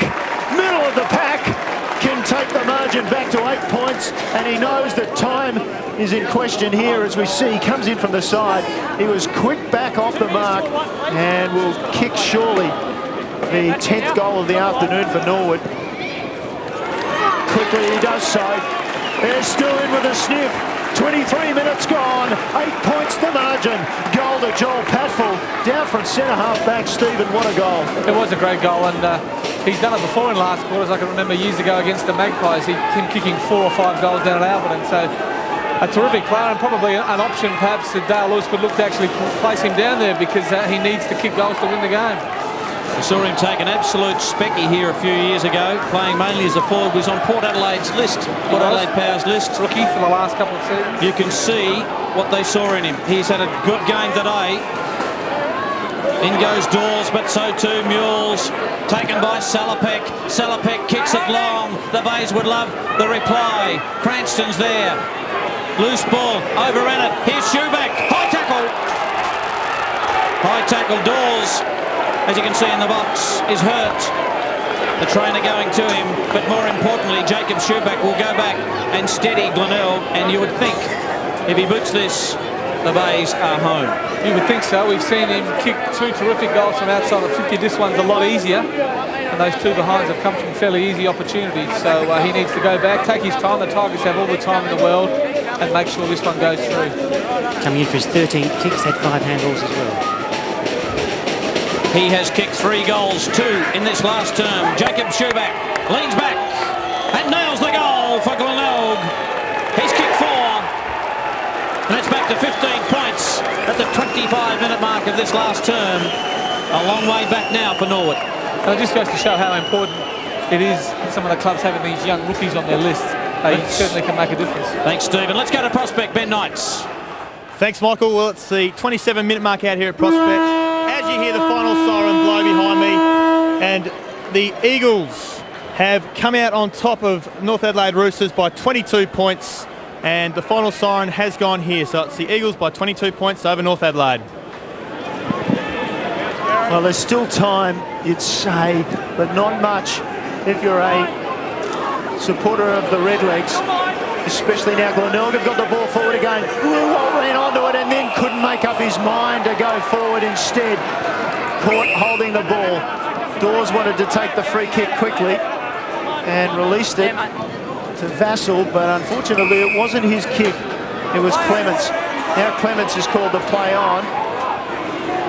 Nice dummy. He's got to go through the middle. They want a ball down long and quick. Bowner's loose on the far side of the ground. Running inside 50 with the kick, looking for Neil. Statham got over the back, but his left hand was dragging across the jumper of Robbie Neal. And as a result, the veteran will have a shot at goal. 26.5 minutes still counting. So not much time for Norwood. Robbie Neal's aware of that, quickly back. It's a difficult shot. You wouldn't want to rush it, Stephen, but you'd want to do it in a hurry. Well, that's right. He knows that they haven't got much time. He needs to kick this. The ball needs to go back, and the legs have to score 2 more. So important kick, though. He has to take enough time to make sure he nails the goal. You talk about your fine lines. You don't want to rush, but you want to do it in a hurry, and perhaps he rushed it. Narrow with the kick, minus score. 8 points, or rather, try that again. 14 points the margin. Neil couldn't quite do the business. Mules for the Bays, kicks to half back. Lovely mark taken by Statham. He's off and running. They're finishing with a flourish. The Tigers, Dooldegg couldn't take the mark. In fact, it was Lucas Herbert Big pack of players. Zorzi just pinched it out of that pack. He's collared, claimed, taken to ground. Umpire will have a ball up. You think we'll get the same hesitant siren we got at three-quarter time? Let's hope not. There's Peter Simmons. He's settled down a bit. He's taken a seat. He's had a tablet or two. He's calmed down. He thinks it's in the bag, maybe. Lower. Got it away to Brett James. Looks for Blatko v Mules. Oh, Mules nearly took the mark. Blatko had a bit of it as well. Just paddles away to Cranston. Looks for block. Culprit. Possession number 420. Away to Butcher. Butcher's kick too far for Salopek. Well done by Clements. Salopek back with a second effort. Butcher just knocked it away to Moore. Moore over the top to Schubeck. He'll want his left boot. Decides to go to Fisher. Now Fisher's missed some easy ones. Can he roll this one home? I think he did. The Blazer home. Pencil the win down for the Tigers. Fisher finally, after a few attempts, has kicked a goal. He's kicked his first after kicking 3 behinds. They've just had a few too many options, haven't they, around the stoppages, Glenelg, today. Just Norwood were able to keep up for 3/4, but just the extra options Glenelg had. Salapak, Schubeck certainly have contributed. Fisher's been terrific, and Culper probably the best on the ground. Moore, their run has just been a little bit too much for Norwood. 12 and 9 for Fisher. Significantly, they've won the rucks 41-17 today. And for the second time this season, Glenelg will come from behind at three-quarter time and win. They've got it forward again. 20 points is the margin. Herbert around on the right foot. Another one! Another one for the Tigers! Oh, big Lucas Herbert. Didn't he enjoy that? Well, it was almost acrobatic, wasn't it? He had a small option, but decided to fake, go the dummy. A little bit of a pirouette and a lovely finish. He did a shimmy. He did a shimmy earlier and a pirouette. Yeah, he's just a talented big man. What's been going on during the week in the dance classes? There it is. There's the shimmy. There's the pirouette. And there's the finish. Oh dear. 7 goals in the final term to 2. It's a 26-point lead as they celebrate. Cranston back in the ruck. There's been a workhorse for them today. There's Campbell on the bottom of that blotch. Fisher. 102 play 76, 30-minute mark of this final term. What a game. It really has been entertaining. A fabulous game in the second half. The first half was really tough. This second half, it's really broken up. Culprit. Horan tries to get around James. James claims him. Bartamucci just hasn't done enough. Brett James has done plenty. Bound. Kicks forward. Vlatko. Umpire said play on. Kicks around the body. Neal and Statham. That may fall to Neal. Will he get a kind bounce? No. Boundary throw in. Glenelg by 26 points. They broke the game open. They had to wait till the last quarter to break it open. That man will be disappointed, Dale Lewis, the former Sydney Swan. Very disappointed with this final term. Certainly ran out of steam, the Redlegs, haven't they? The Tigers finishing all over the top. 7 goals to 1 in the last quarter. 7 goals to 2 in the last quarter. Out of steam, out of options. Sherwood, Bailey, a bit quiet in this last term. Dawes, there's the siren. And I thought they might have given us an extra special long blast of that siren.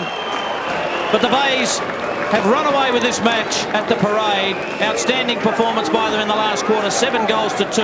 The Redlegs can't believe their luck. They ran out of puff for sure.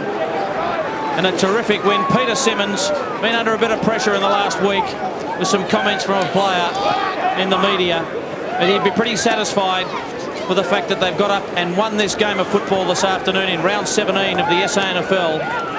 Full time, Glenelg 14-8, 102 have beaten Norwood 10-16, 76.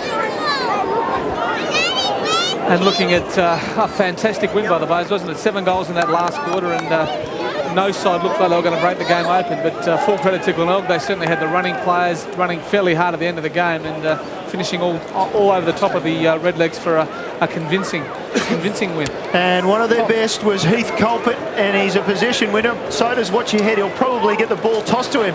Well, he's had a great day, hasn't he, Heath? After 4 losses, geez, it was sweet. Oh, mate, look, that's the win we've been looking for. We've been close, so many times. And last couple of weeks we've let them slip a bit, but it's just good to get a win.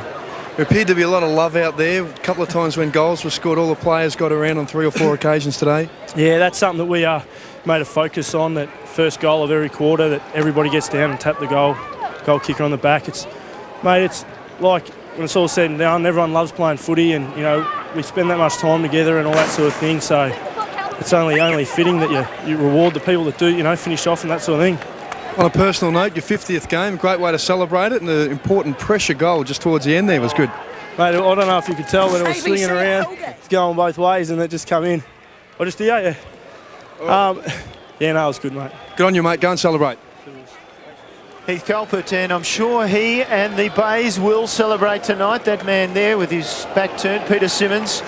Well, he dropped Billy Neely, his biggest possession winner, and they've suspended him for a couple of weeks, and he's been rewarded with the discipline that he wanted, and a victory this afternoon.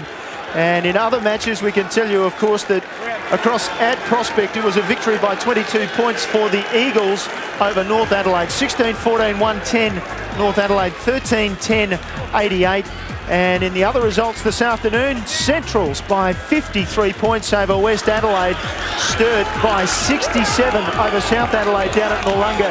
And if you've only just joined us, guess who won here at the parade? Look at those Tigers supporters, they're very happy.